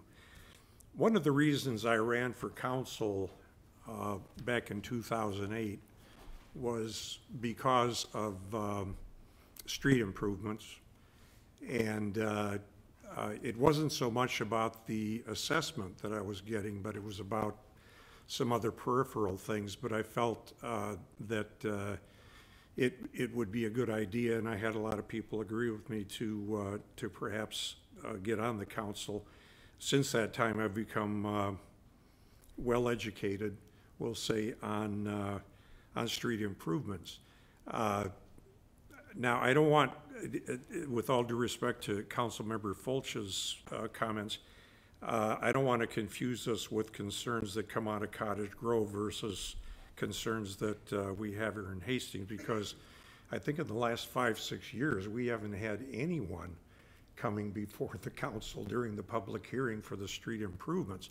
The last one, which was in my ward and right in my neighborhood, not affecting my property because, again, it was all done, had nobody come before the council. They did come to the open meetings. They didn't come to the public hearing. There seemed to be a good sense of satisfaction. Now, with that in mind, again, an appraiser, what is the appraised value? You know, will your property increase by the same amount of what your assessment is? Good luck. I tried to prove that. I tried to prove what a lot of you were concerned about back in 2008 when we had the assessment hearing. You're going to have to hire an attorney. Don't figure that you're going to be representing yourselves in court. You're going to have to get some kind of legal counsel. By the time you do that, you're going to end up spending just about the same amount of what your assessment is going to be, and you're going to be out that much more money. Do I like that? No, I don't like that, but that is the standard. That is the standard. If you have a concern, you've got the legal process that our attorney, Mr. Flegel, had explained to you, and you can do that, but there is going to be a lot more out of your pocket.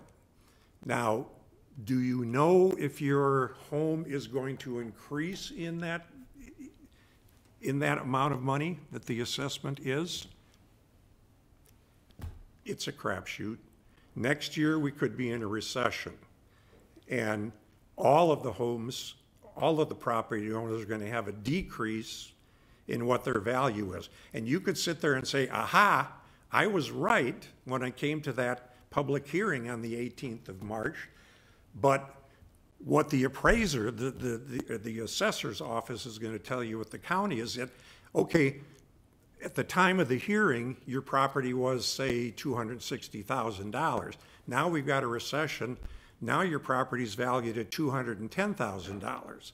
But it would have been $6,000 less if you didn't put in your street improvements. You follow me? I don't like it either. I see a lot of you shaking your heads. I don't like it either. But that's the game you're going to have to play if you're going to do this. That is the standard. That is the standard that we have to live by. Now, I know there are concerns about what it's costing you, and I'm looking at the rates here, 77, 70, 56, 66 on the frontage footage. Last year, it was 84, actually 84, 85 a foot. So it's cheaper. Now, what are you getting for those street improvements? Someone said, we got streets that are falling apart. My cul-de-sac is falling apart. I guarantee you that the standards for construction compared to when your street was put in originally 25 or 30 or so years ago is highly improved. Better material, better concrete, better asphalt, better knowledge of what we should have for the substructure down below the asphalt, and so forth. I don't, and I have to say this, I don't appreciate finger pointing when people say, aha, this is your fault in the engineering department, this is your fault in the public works department. These gentlemen were not here 25 or so years ago. They were probably still in school, more than likely. I was around, yeah, paying my taxes at that particular point. These are experts in their field. Please give them credit where credit is due. Now, in the last 2 years, there have actually been 2 street improvement projects in my neighborhood, in my ward. And I got, Bryce will tell you, he's back there, he's on the city staff. He's the guy that's out there with the red truck every day from 5:30 in the morning until sunset, 8:30, 9 o'clock at night, making sure that everything is where it should be and is put together the way it should, and that the materials are right, and so on and so forth. You have a very qualified crew. That's one thing I've learned in going on 11 years now on the city council, is that we have a very, very qualified staff to do what needs to be done. And I guarantee that what does go in is going to be first rate. Now, there was a concern about saying, well, let's wait and think about this. We're behind right now in our street improvement projects about, what is it, 10, 15 years, Nick? 20? Could be even close to 20. We're way behind, is the bottom line. We're way behind. If we listen to you and have you say, don't want to think about it right now, let's kind of wait, you're going to get lost in a cloud of dust. Street improvement cloud of dust. Because all these other streets are going to take priority over what you have. We're doing the best we can with the amount of money that we've got. We've got a legislature that's in session right now that is looking at a number of things in terms of how we want to fund our transportation. That includes us. That includes us, because we have state aid roads. We have grants that we can get to help improve our streets and so forth. Contact your legislator. Let them know how you feel about this, that we need more state aid, perhaps, that maybe we should reduce the standards that we have for how we build our streets. I don't think anybody wants to do that in any way, shape, or form. Average is not the standard. Standard is not the average. There are standards that we live by. Standards of street improvement, standards of how we assess, standards of how everybody else does it. It's not average. And so I do take issue at that particular statement, again, with all due respect. But I look, how else are we going to fund this? Councilmember Fultz said we should take a look and see if we can do this differently. I don't think so. This is the cheapest way that we can get our street improvements in our neighborhoods. Look at what you're paying compared to what the rest of the city is going to cover for you. Go to Edina, they do a street improvement, the property owner is gonna pay 100% assessment on the improvement. There are other cities like that around. You know, in my years on the council, I've gone around taking a look to see what everybody else does.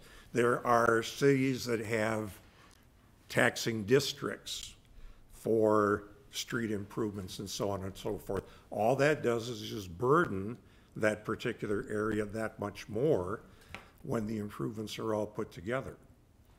So, yeah, I mean, I have a corner lot. My assessment in 2008 was about $10,000. And then the contractor came and ripped up my whole sprinkling system along the boulevard. And it cost me, here I'm saying it now again, so all you new council members should know, $6,600 to fix my sprinkling system that the contractor messed up.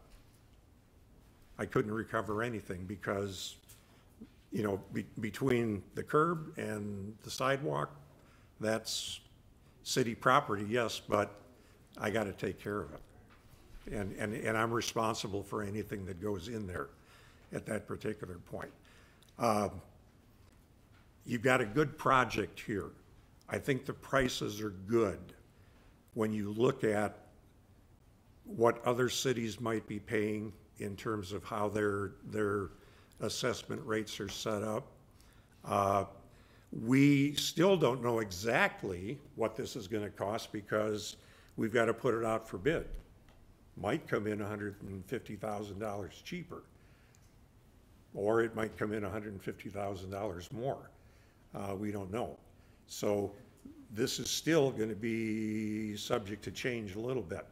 I don't think it's going to be monumental, but there will probably be some incremental changes in terms of what that final assessment will be.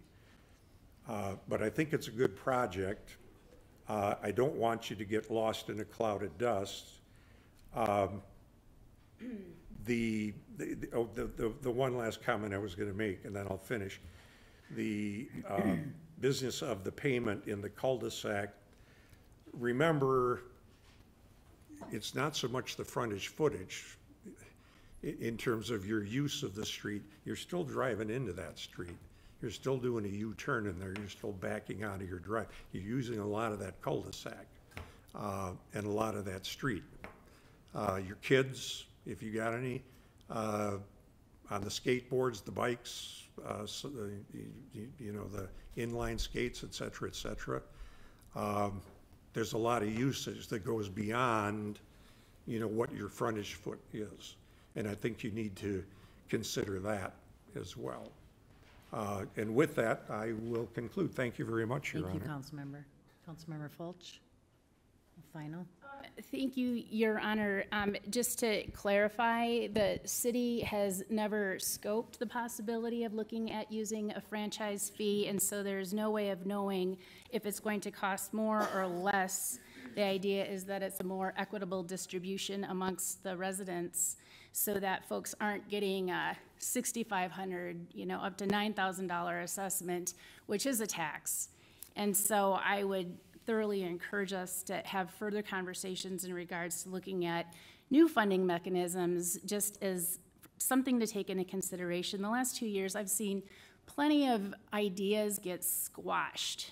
And so I think it's about time that we start looking at creative solutions to age-old problems. And so with that said, my second question then was in regards to the Southview Court. This is a Dan Flegel question then is, you know, I don't know well enough to know where we are in the legal process. And so are we at that point in the process where either the council votes on it to move the project ahead, because I do understand that the Public Works Department direly needs to put the project out to bid so that they can get pricing and contracts awarded so that they can still construct the neighborhood improvements yet this summer. And so it does need to be timely.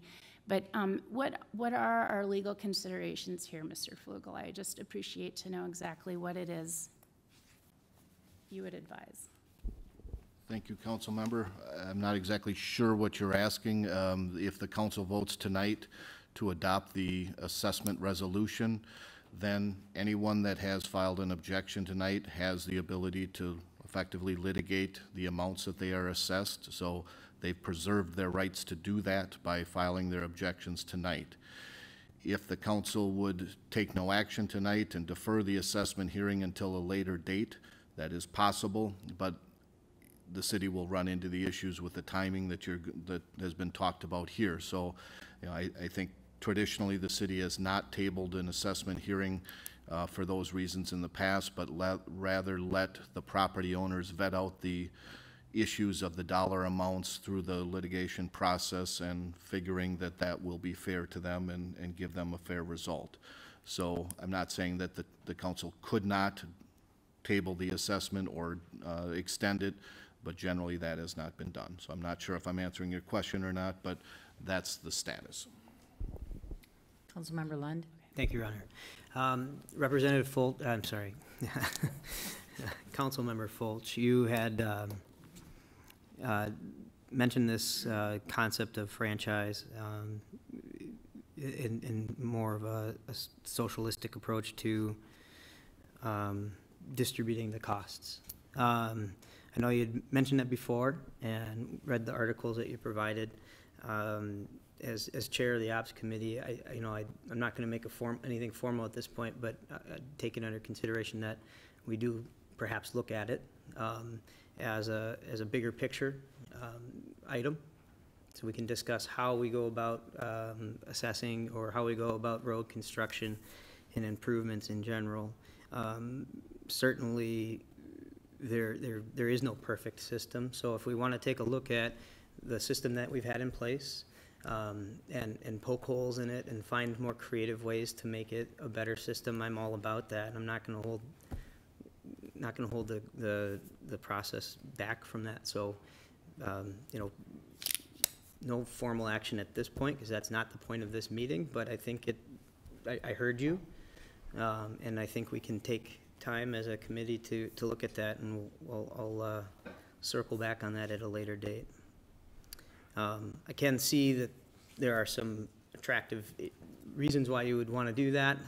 Obviously, it's not as much of an initial hit, but there could possibly be some downfalls to that as well, where now everybody's paying for somebody else's road, and it's going to be 15, 20 years before I pay for mine, and I'm paying X a month in taxes for something that's I'm not going to benefit from. So there's some challenges there for sure. And then as we look at this, I'm looking at this pie chart.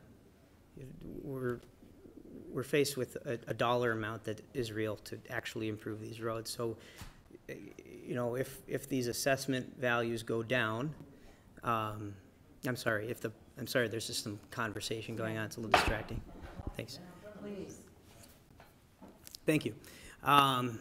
If the project cost, if I could get my thought right here, if the project cost comes back different than what is estimated, Councilmember Balsonic had mentioned something, and I feel like it needs some clarification, just for everybody's sake. If the project cost comes back different than what was estimated, what happens to the assessment value that has been given to these folks? Yeah, under our current policy, if the project costs are more expensive or less expensive, it doesn't change the assessment. So that is a good point of clarification. So if we're miles off, you're not going to pay twice or something like that. So at least you know that. I feel like that maybe, and I know that's not what you're driving at, Councilmember Balsonic, but it kind of sounded like that. So I wanted to make sure that was clarified. Thank you. Councilmember Balsonic. Thank you, Your Honor. I would be opposed to tabling this, to look at it further. We've got the construction season coming on. These contractors are chomping at the bit. They want to get their jobs lined up. If we wait too long, we may get lost in a cloud of dust, because we may not be able to find a contractor. So I would encourage us to move forward on it. Thank you. Thank you. Just to say a few words, so we so appreciate public hearings because we can hear what the discussion that you're having in your neighborhoods. We are here to do the right thing. I can't imagine our staff being anything but professional for this community. We live here. I went through the process 4 years ago. Yeah, it's not fun. Yeah, didn't really anticipate it, and I live on a corner lot. So I get it, but it's part of what we as homeowners, that's just the dollars that we have to spend. I don't understand the cul-de-sac thing either, and maybe that's something we need to further it and look into. We do have your appeals. I do think we need to go through a process that we all have been delivering to everyone.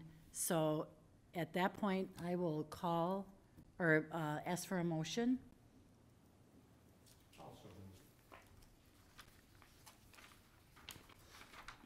Councilmember Balsonic. Second? Oh, sorry. Councilmember Vaughn. Clarify the motion is to. Oh, sure. To adopt the resolution approving the special assessments for the 2019 Neighborhood Infrastructure Improvements Project. Thank you. All those in favor? Aye. Aye. Opposed? Oh, sorry. Quick discussion. Yes. Before we make that vote, Dan, you had said tonight they can still get that in, because if there's a resident out here that didn't turn it in yet before we vote, it's too late? Yes. That's why I wanted to make sure that. It is too late. So anybody who's not filed will be foreclosed from appealing. Yes. All those in favor? Aye. Aye. Opposed? Motion passed.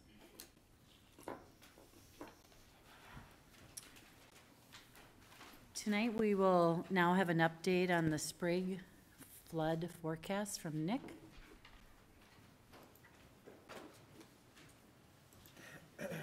Thank you. Thank you.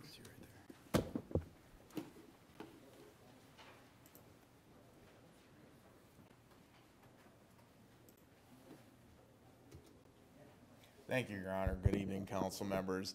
I know this will be kind of a rerun for most of you who were here this morning to sit in on the meeting with Congresswoman Angie Craig and Representative Juergens and Senator Bigham from Minnesota State Legislature. But I wanted to walk through current state of the flooding forecast for the Mississippi River, as well as where we are as a city in terms of planning to respond to that. So this is a little bit more fresh than what you saw this morning. This is our current National Weather Service forecast of river level projections. It shows that as of earlier today, we were sitting at a stage of just under 8 feet, with the blue line there to the left side of the photo. And progressing up to a week from now, we would reach somewhere around 14.5 feet. You'll note that that is in the yellow area of the chart, which is considered the action stage. It's not yet in the flood stage. That comes in at 15 feet and above. But we would anticipate that that line will continue to trend upward throughout next week and likely the week thereafter. In terms of the forecast that goes for a greater period, the NWS puts probabilities on achieving certain flood stages for a week at a time, and they plotted this out through the beginning of June. What they're showing is that by early April, we start to get into an escalation of the probabilities that we'll have flooding conditions along the Mississippi, and particularly in the first week to second week of April, it is appearing that we'd have up to a 75% chance of achieving somewhere around 21.5 feet of flood stage, with a lesser chance than that of going higher, although it is possible yet. So in terms of impacts, we've got a pretty good history throughout time of what happens when the river reaches certain elevations. I've put together a to point out where these impacts are for public infrastructure as well as to some private property areas that are in the lowest parts of the city, in and around adjacent to the Mississippi River. I don't expect anybody to read this up on the screen now. The type is pretty small, but I'll put this on our website tomorrow so that folks can read it. Just generally speaking, we do have a number of things in our riverfront park areas that are between the lock and dam, which is up to the upper left of the photo, all the way along the riverfront, in Levy Park area, of course, and many of those are subject to inundation if we reach certain stages of flooding. If you go further east from the railroad tracks on over into the East Hastings neighborhood, there are about a dozen or so homes that back up to the river there that over time they've experienced flooding off and on. And when we get to stages of 18 feet or so and above, they can start to have some impacts there. All of the properties have some varying levels of elevation, so they do have different thresholds before they would experience that. We also continue a little further to the east and out to the end of East 4th Street. There are several properties out there that, although the homes themselves may be above what the forecast parameters are for this period, we start to deal with lack of access to them because 4th Street will go underwater at a stage of around 17 feet just to the east of the bridge that goes over the Vermilion River.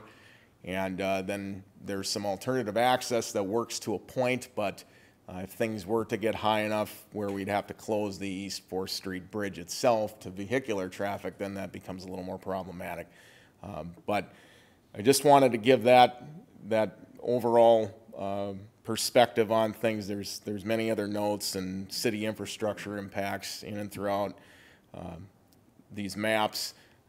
Touching on a couple areas that are a little further to the south, we've got some portions of East 10th Street and County Road 54 that will go underwater as well when we get into that 18, 19-foot stage level. What's happening right now on County Road 54 further south of town happens to be more related to the runoff that's been created over the last week or so with the warm temperatures and the snow melt, not to stream flooding necessarily. So there have been some road damages and inundation down there. That's outside the city limits right now, but of course it does impact travel to and from the southeast of town. Just to give some frames of reference for what different stages look like, Levy Park and the Veterans Memorial that's at the top of the steps, that's right at about a stage of 15 feet. That's just as we're hitting flood stage. So you'll see in the photo there on the left side, there's a little bit of water on that plaza there around the monument.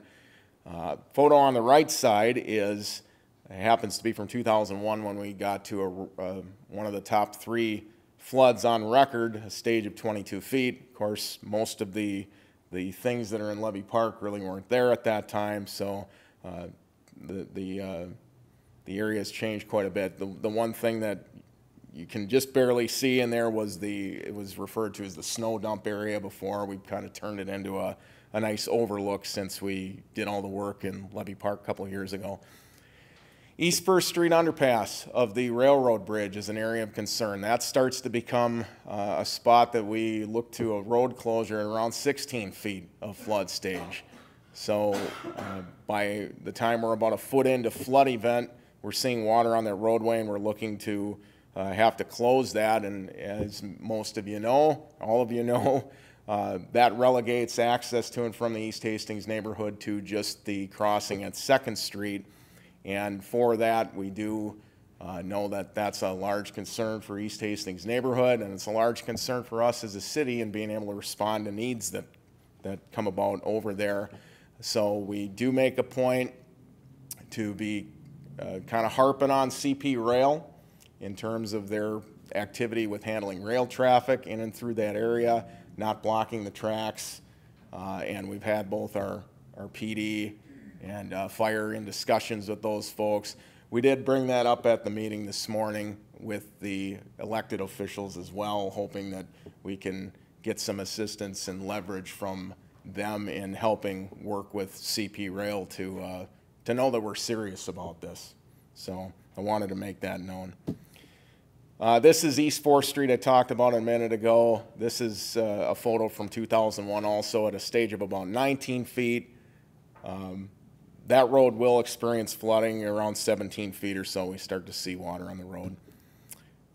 County Road 54 again, this is just east of 18th Street. That will experience some flooding on the surface once we're in and around 18 feet of stage. This photo happened to be from 2014 summertime flooding. Had several inches of water on that road. The stage was just under 19 feet at the crest for that event.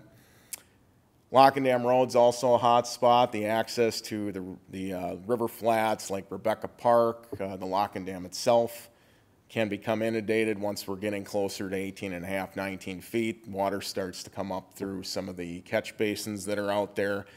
The photo is from 2001, or I'm sorry, 1997, when we were at over a stage of 21 feet.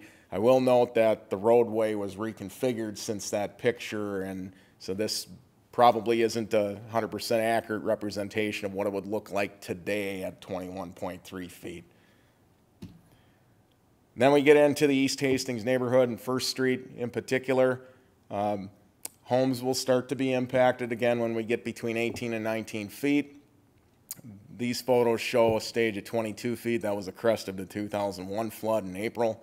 And you can see that we have some sandbagging that had occurred to help protect those properties from flooding at that time. Another view of East 1st Street. Portions of that road will get inundated once we get up to around 21, 22 feet stage. So, speaking of sandbagging, our historic practice on that has been to supply the materials and the heavy lifting that goes with getting those materials to an area close by private properties, where then we team up with volunteer recruits to provide sandbagging of those private properties if it's requested of the city. And that's the key. That's something that city staff will go to those properties that we know have that risk at hand and ask specifically whether they would request sandbagging efforts or not, and we will keep records of that. We are working hand in hand with the Bless Hastings group, which is local church leaders that can help bring forward a lot of volunteer efforts. I'm meeting with them tomorrow afternoon to kind of polish off the volunteer recruitment component of it, and then shortly thereafter we would, they would lead the effort to solicit volunteers and keep track of that list, and for when the time comes that those efforts would need to be deployed. We have acquired sandbags themselves, and we have about 27,000 of those on hand. That's similar quantity that was had to be used in 2001. This flood, if it were to achieve the levels that were in the forecast, is in comparison to 2001, 21, 22 feet possible. So we think we're in pretty good shape with that. It's easy to come by sand in Dakota County, so we've got some arrangements made to be able to go and get that when the time comes. And I will say that it will take a pretty good amount of effort from our staff in delivering those things and working with the volunteer group, and for that we do expect a fair amount of overtime by our operations staff to help facilitate that. And then afterward, with the cleanup of the sandbagging, the city is only delivering the materials so far, and then at that point is where we need to pick it up again. So we would bring the materials to the curb right in front of a property that's essentially signed up to get sandbagging, and then that property owner, with the assistance of volunteers, would be responsible to get those sandbags back to the street so we can clean them up and take them away. City crews and heavy equipment would not be going onto private property to perform cleanup.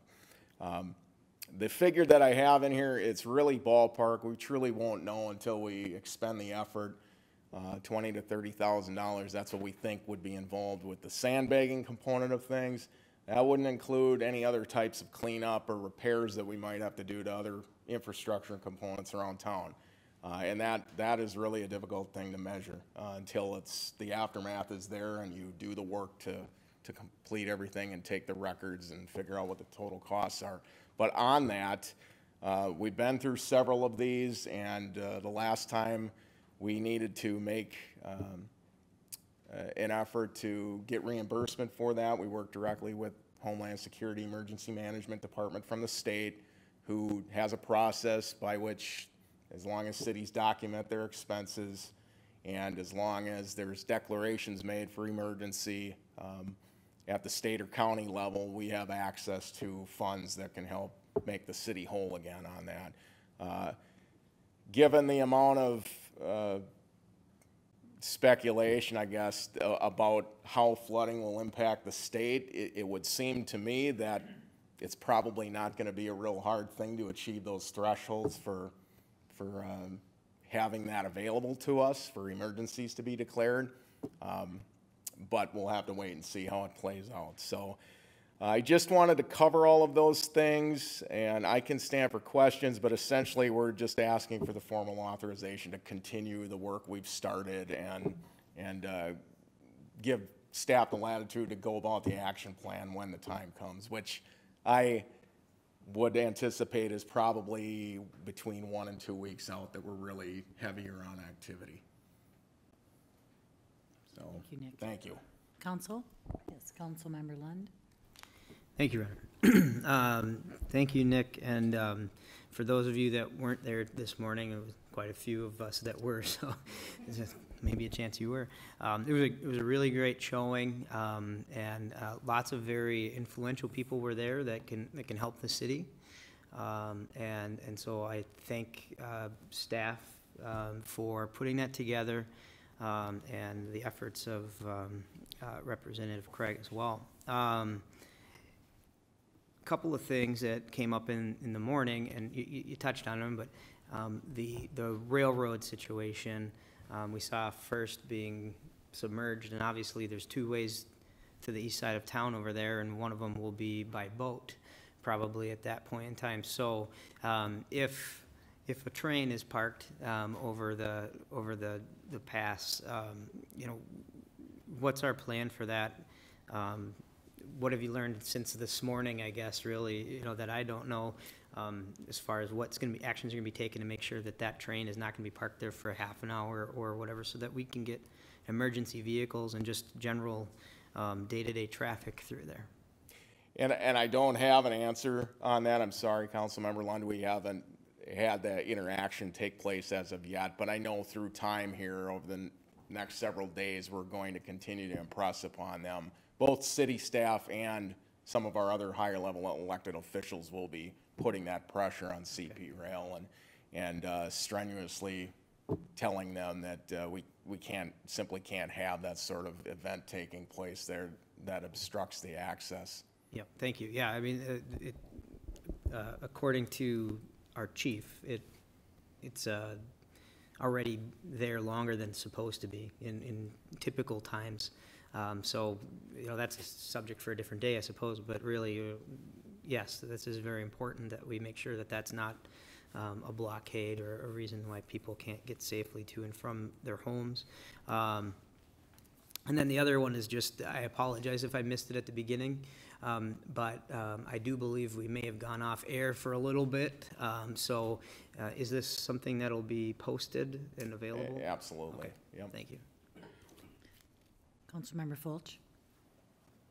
Thank you, Your Honor. Councilmember Lund, I had the same exact concern after you brought that up. And door knocking the East Side neighborhood, many of the residents have told me the last few years horror stories about being trapped on the other side of the railroad tracks, and even just events, you know, Rivertown Days, car shows, you know, occurring down here. And now we're much more aware of those issues, and we ensure that there's traffic can come out of the east side. But so anywho, after the meeting, I caught Sheriff Tim Leslie, and I reiterated this great concern of the residents being trapped on that side, because I had even a couple tell me a story about how they were trapped in the neighborhood, and it was a festival event that was occurring downtown. They couldn't get out, and it was an emergency situation. And so he said that he will talk to our Chief Schaefer further about it, and and looking at having a boat staged at near the railroad tracks or somewhere here in downtown in case there's an emergency, if it gets to that point where there's not access and there's a chance that you can't, because I know those railroads are really hard to get a fire lit underneath those folks. And so that they would stage an emergency vehicle that could get around in a boat with emergency responders to help any residents that would be in that area if they get cut off. So, and then I had another follow-up question about the sandbags. So talking to folks who have been around a little bit longer than myself, and they had said that in the past with the sandbags, sometimes the residents had been responsible for disposing of the actual sand that was in the bags, and then the city would collect the bags. But did I just hear you say that you're planning on collecting the bags with all of the sand contents within it? Yeah, that's right. Now, some of them may rip or spill in transport if they get wet and spill on the property, and I guess that would be a scenario where we wouldn't send staff to go pick up the little pile of sand or that, but if they can get those bags back to the street, that's where we can scoop them up with heavy equipment, put them in dump trucks, and get them on their way. Thank you. And I just wanted to clarify for the residents that Nick had said earlier today that the city was not planning on charging the residents of the east side for any of the labor or the materials and such. And so thank you, Nick. You're so wonderful. And I wanted to also thank you for this really excellent map that you put together to give folks an idea what's happening within their area. I have to say, I thought that was really well done. So thanks. Thank you. Councilmember Fulch. Councilmember. Thank you, Your Honor. Nick, I asked this morning, but just for the people who are listening this evening, we talked a little bit about Vermilion Street. Could you just kind of let everyone understand why we're not discussing that? I mean, I think the people in the 46 area and some of those locations are a little concerned about Vermilion River. Vermilion River, yes. We were watching that very closely, and we'll continue to watch it. We saw the flows and the levels of the Vermilion River be pretty aggressive late last week and into the weekend, and they are still higher.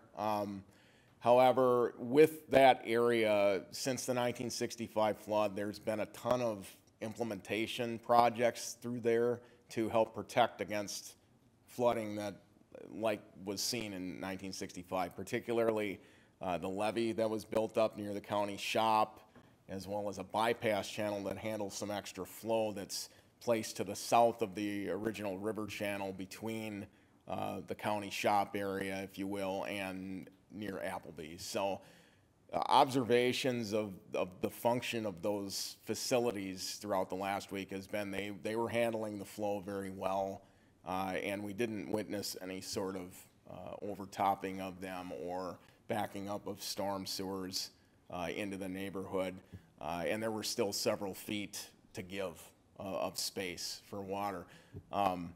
We think that a lot of the potential runoff has passed through at this point, not to say all of it. We know that it's going to warm up again later this week, and that will create the potential for a second wave to come through, so to speak. But I do think that more than half, probably, of the potential is already going through right now as we speak or has passed through. So not unlikely that we would see the river rise a bit again, but I don't think it'll get quite to the levels that we witnessed just a few days ago. But we will keep an eye on that. Thank you. And just to reiterate, this is one of the things that people don't realize our staff is doing. Our Public Works Department and staff are keeping track of this 24 hours a day, 7 days a week, watching these waters and making sure that we're ready for this. And I think I heard a number of times this morning, we're not new at this. We live on the river, but it's amazing how the staff is keeping us informed of what's happening, and for the residents just to understand what goes into this. I mean, 2 years ago, I didn't think of any of this stuff. I mean, I just was like everyone else. I paid my taxes and flushed my toilet and everything worked. And I'm just ever amazed. And this is one of those where keeping our community safe is a #1 priority. So thank you. Councilmember. Thank you, Your Honor. In an effort to move things along, what I'm reading here is that there's a request for approval of a plan, and so I would move that we approve a plan similar to fighting the flooding of 2011. City Forces would provide sandbags, logistical support, and hauling of filled sandbags to curbside locations, but City Forces will not be used to fill sandbags or to build barriers on private property. After the flood, City Forces will haul away all sandbags that are brought back out to the curb. That was way more than I was going to say. I would say go get them. I support the city. I think what Councilor Leifeld said, that, you know, our staff is doing a great job. They always have. I've seen it, and I get the concerns that we have, but I think it's, I think we've been informed here. I think this is a good thing, and keep up the good work on this one. Second that. Okay, Mark will second. Thank you. All those in favor? Aye. Opposed? Motion passed. Under administration, we have, next on the agenda is the downtown cruising car shows, and Chief Schaefer will be here.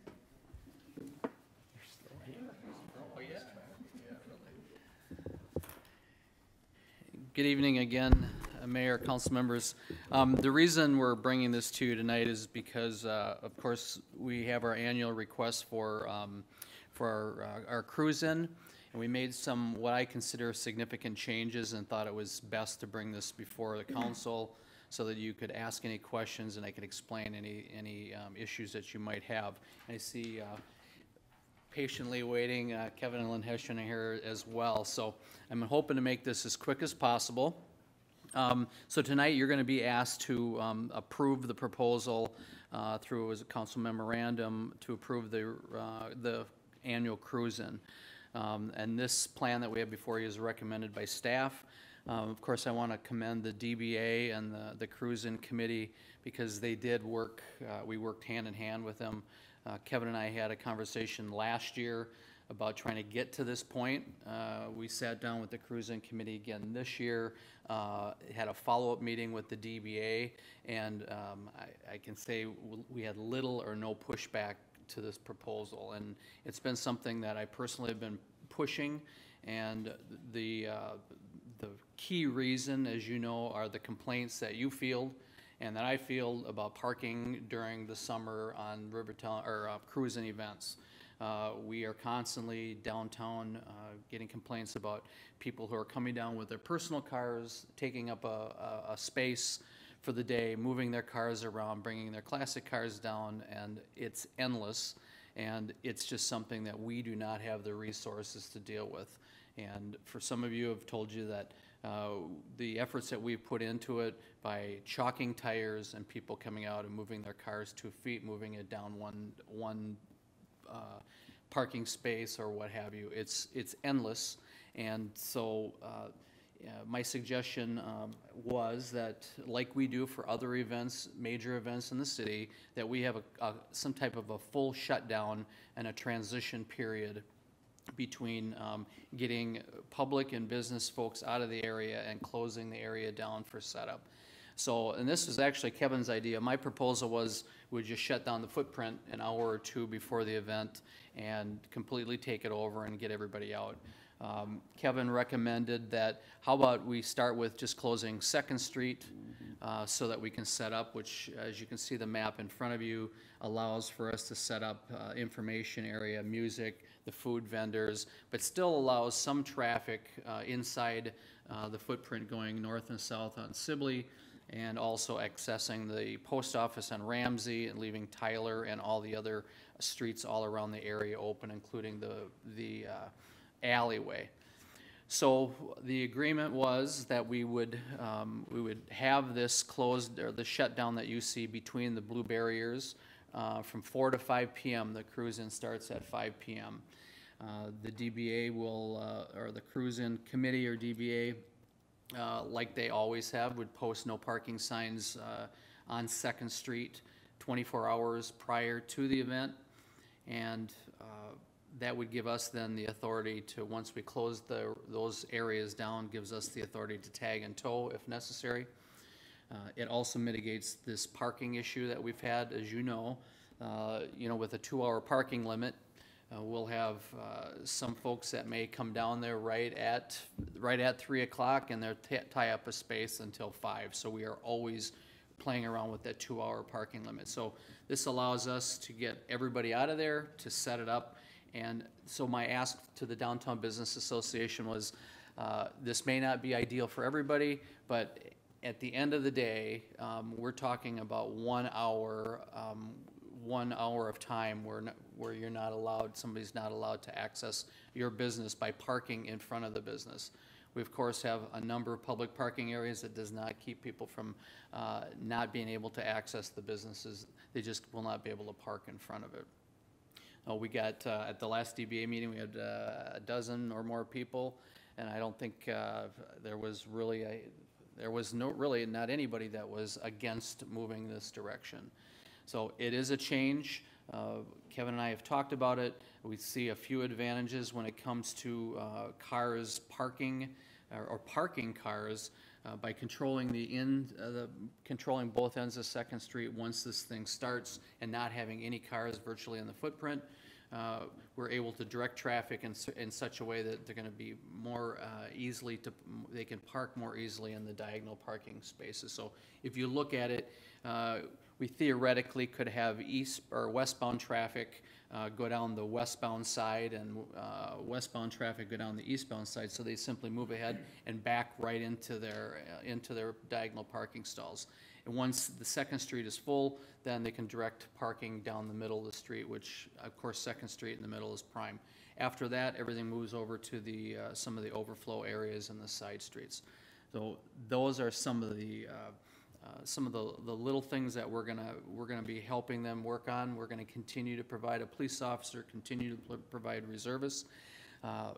The big question, of course, and the mayor has asked it, and that is, all right, when these cars come down, from what they've done in the past of parking on 2nd Street and playing these games, where are they going to stage?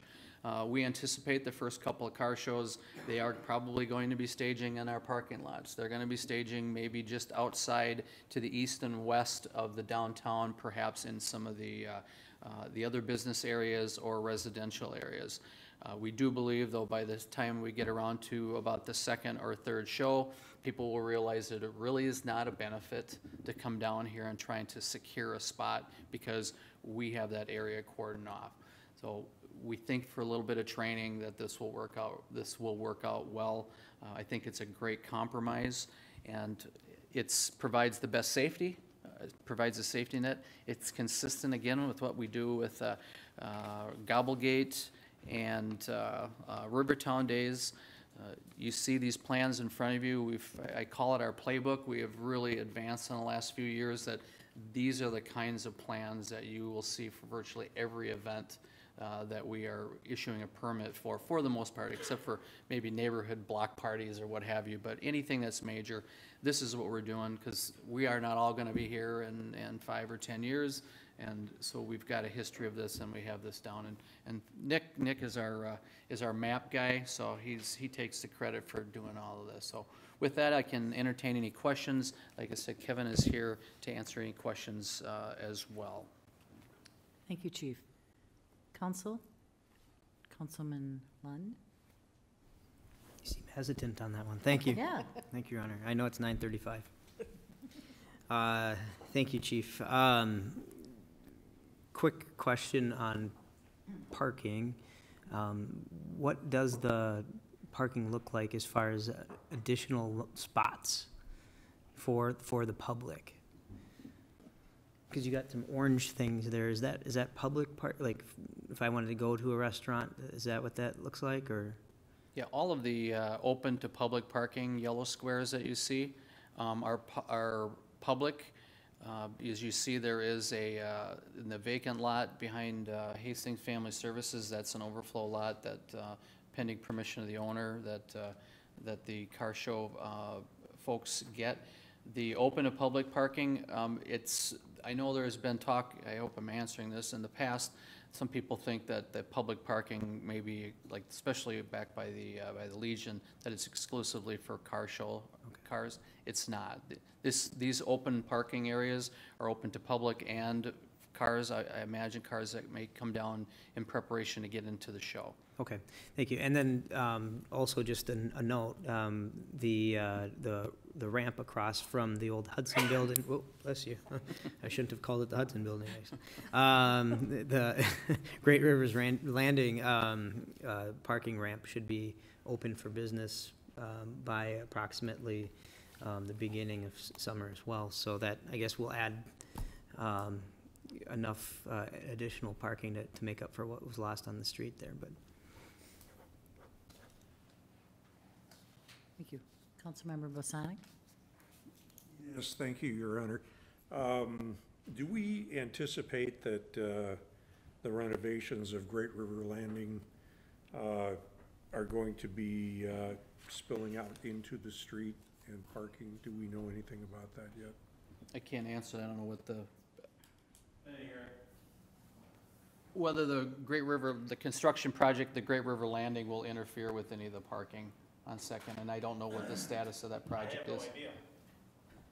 So. The parking ramp should be done, I'm assuming. The parking ramp should be done, but as far as the construction for the building, I don't think that's gonna affect it at all. Okay, thanks. Councilmember Fulch? You have anything? I don't have anything. Just thinking. Kevin,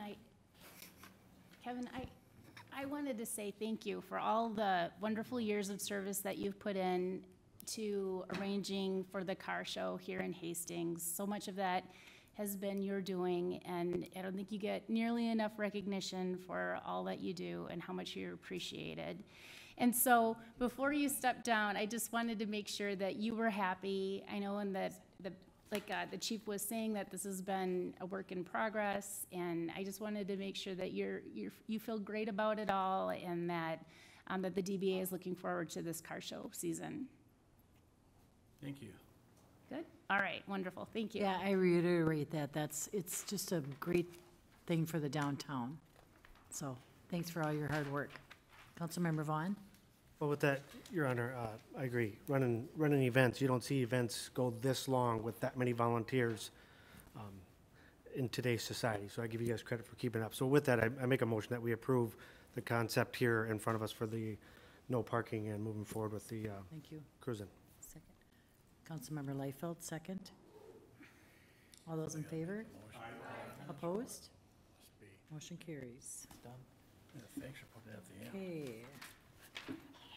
Next, we have the support of the transportation funding. Councilmember Balsonic?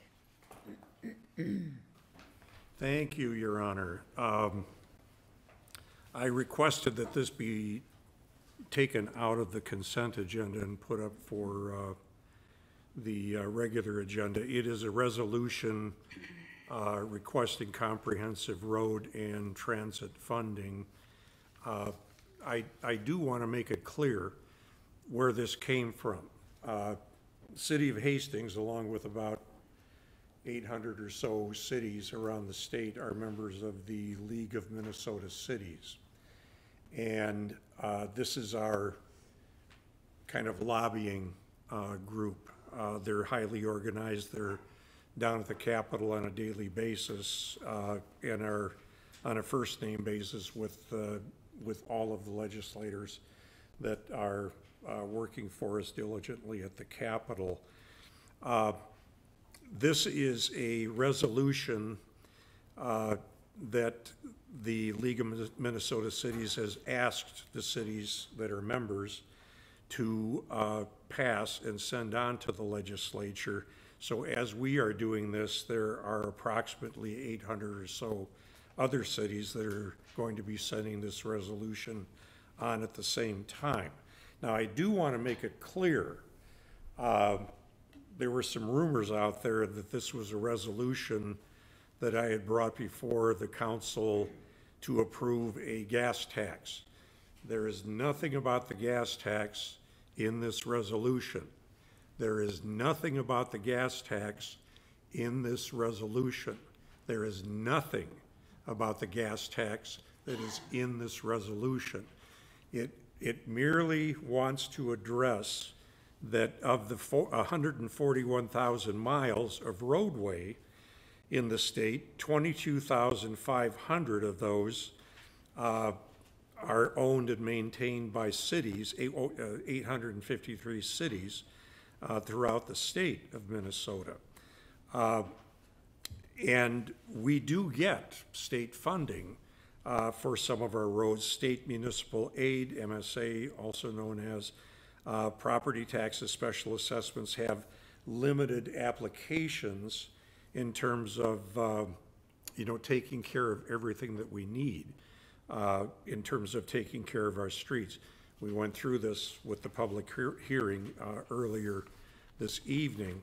So this is a request that the legislature sets up and defines a comprehensive, balanced transportation funding package, either in an omnibus manner or as its own stand-up policy, that we create an initiative that permanently increases dedicated funding for state and local roads especially. That's why we're looking at this. And of course, transit systems throughout greater Minnesota and of course the metropolitan area. So with that, I would make a motion that we approve this resolution and send it to our legislatures. Thank you. A second? Councilmember Brox. Thank you. All those in favor? Aye. Aye. Oh, sorry. Sure. So first of all, I'm not opposed to this resolution. When I read it the first time, I had some questions. And so I just want to say what those questions were, because I think there might be other people that are thinking the way I'm thinking. So one of my questions I had was, if we do truly need more dollars and we do need more money to fix our roads, which we just heard we have a lot of roads that need fixing. This group of people that's sitting here has the power and the authority to increase the amount of money that we're spending on roads. So without this resolution or with this resolution, we do have the ability to increase taxes and catch up on our roads. With that said, I think there is something valuable about asking the state for assistance and pushing on the state to do something about transportation as well. So I don't think they're mutually exclusive of each other. I think it's an and. We can do more and we can ask the state to do more. So I'm happy to support the resolution. I just wanted to point out that if we would like to catch up on our street improvements, that as we meet as the finance committee of the council this year, we do have that option to include more streets in our program for next year and to do that work ourselves rather than waiting for our state to do the work for us. Councilmember Lund. Thank you, Your Honor. And I think wording is really important in these resolutions. We've had a couple in the past where some wording maybe was the holdup. I keep doing that tonight. Council Member Balsonic, I don't think you made it clear enough when you said it 3 times. So, Is this about gas tax? Is there a gas tax? Now, the point I'm trying to make here is that nowhere does it specifically say that we are supporting a tax increase of any sort, whether it's gas or general levy, whatever. No tax increase is necessarily pointed out here. We could simply be shuffling money from other projects or whatever to accommodate what we have listed here as a comprehensive and balanced funding package. So that's how I am comfortable with moving forward on this. I'm not going to prescribe how it's done, and I certainly am not going to have this city body suggest that a statewide tax increase be the mechanism. That's why we vote for people at that level. They'll figure it out, and they can deal with the repercussions if need be, but we don't need to be the prescribers of that. Also, just in general, for this city, it's important because we do have some pretty big ticket items coming up. Down, we talk about them in our meetings, and it's like, oh, it's 5 years from now, 3 years, it seems so far away, but really, in the grand scheme of things, these are projects that will impact the city for decades and decades, and they're not cheap. And so when we're on the hook for a portion of that amount of money, even if it's a state project, every little bit that we can get will help ease that burden on all of us. So especially when it's actually state roads. Now, Ramsey Street, and so that's a different story. That would be great to be able to have additional funds allocated for that from the state. But I'm talking about these big ticket items too. And, we're currently in negotiations with MnDOT to get some of that funding going, and with our representatives as well. So I just want to point out that this actually means something to our town. 800 cities all have varying levels of need, but this actually does have a pretty significant impact on us. So if this can be passed, it's really good timing for us. And so I just wanted to point that out, and just emphasize that it's important, and we're not, as a body, prescribing how to accomplish this, rather than we want the end result to be more available funds so that we can create safe transportation solutions. Thank you, Councilmember. Okay. Councilmember Fulch. Your Honor, I was just going to say, one of the things that we discussed when several of us, we went up to the legislative day for the League of Minnesota Cities, and something that really struck a chord with me was the League was supporting the creation of a local cost share assistance account within the local road improvement program, which MnDOT runs, to provide grants to local governments to help with local share of some trunk highway projects. And I just wanted to raise that because our staff has already put in an application for that grant assistance, and so it really, it really is dependent if a comprehensive transportation plan is passed this next year, whether or not that helps us, because we have a $1.5 million gap in the funding for that project. And so thank you, Councilmember Belsanek, for asking for this to be placed on the agenda. Thank you. Thanks. So, all those in favor of this motion? Aye. Opposed? Motion passed. Okay. Let's see. Announcements? Do we have any? Anyone have any announcements? Councilmember Vaughn? Thank you, Your Honor. Just two, the Planning Committee of Councils, with Councilmember Belsanek, myself, and Councilmember Liefeld, we did finally land a date of March 25th at 6 o'clock to address the question that you had for us, the keeping of chickens in the backyard, so in the city of Hastings residents. So we'll address that at committee level, and then on March 28th, I'll represent the city up at the Red Rock Corridor meeting in the city of Newport at 4 o'clock. Thank you. Okay. Thank you, Councilmember. Anyone else? Okay. Councilmember Fulch? I just wanted to give a quick update that on Friday, Congresswoman Angie Craig had a meeting, which was really wonderful. Mayor Mary Fassbender and myself attended, and it was meant for city elected officials and city administrators. And it was really encouraging that she cared so much about issues that are at the local level and making sure that she's doing what she can to help promote. And specifically, she talked about how she's heard from folks just like us about how important local control is, and how at the federal level there has been legislation to take away local government rights when it comes to right-of-way in regards to cellular towers. And so I was very encouraged, and one of the questions that, Christy Burst just left, I had asked our own local chamber president what was important to our local business, and one of the top 3 things was affordable daycare. And she had said that, yes, that is an issue that is finally risen to the federal level, and she hasn't seen any proposals that she's in love with, but she's aware that that's something that's really important to small business in our communities as well. So that's it. Thanks. Thank you. I have a few. Parks and Rec Commission is Tuesday the 19th at 6:30. Heritage Preservation Commission meets on Tuesday the 19th at 7. And Planning Commission meeting is on Monday, the 25th at 7. And there is a Public Safety Commission meeting on Thursday, the 21st at 6:30. Our next council meeting is on Monday, April 1st, and that is not a joke. Your Honor, do we have a workshop at 5:30 on the first?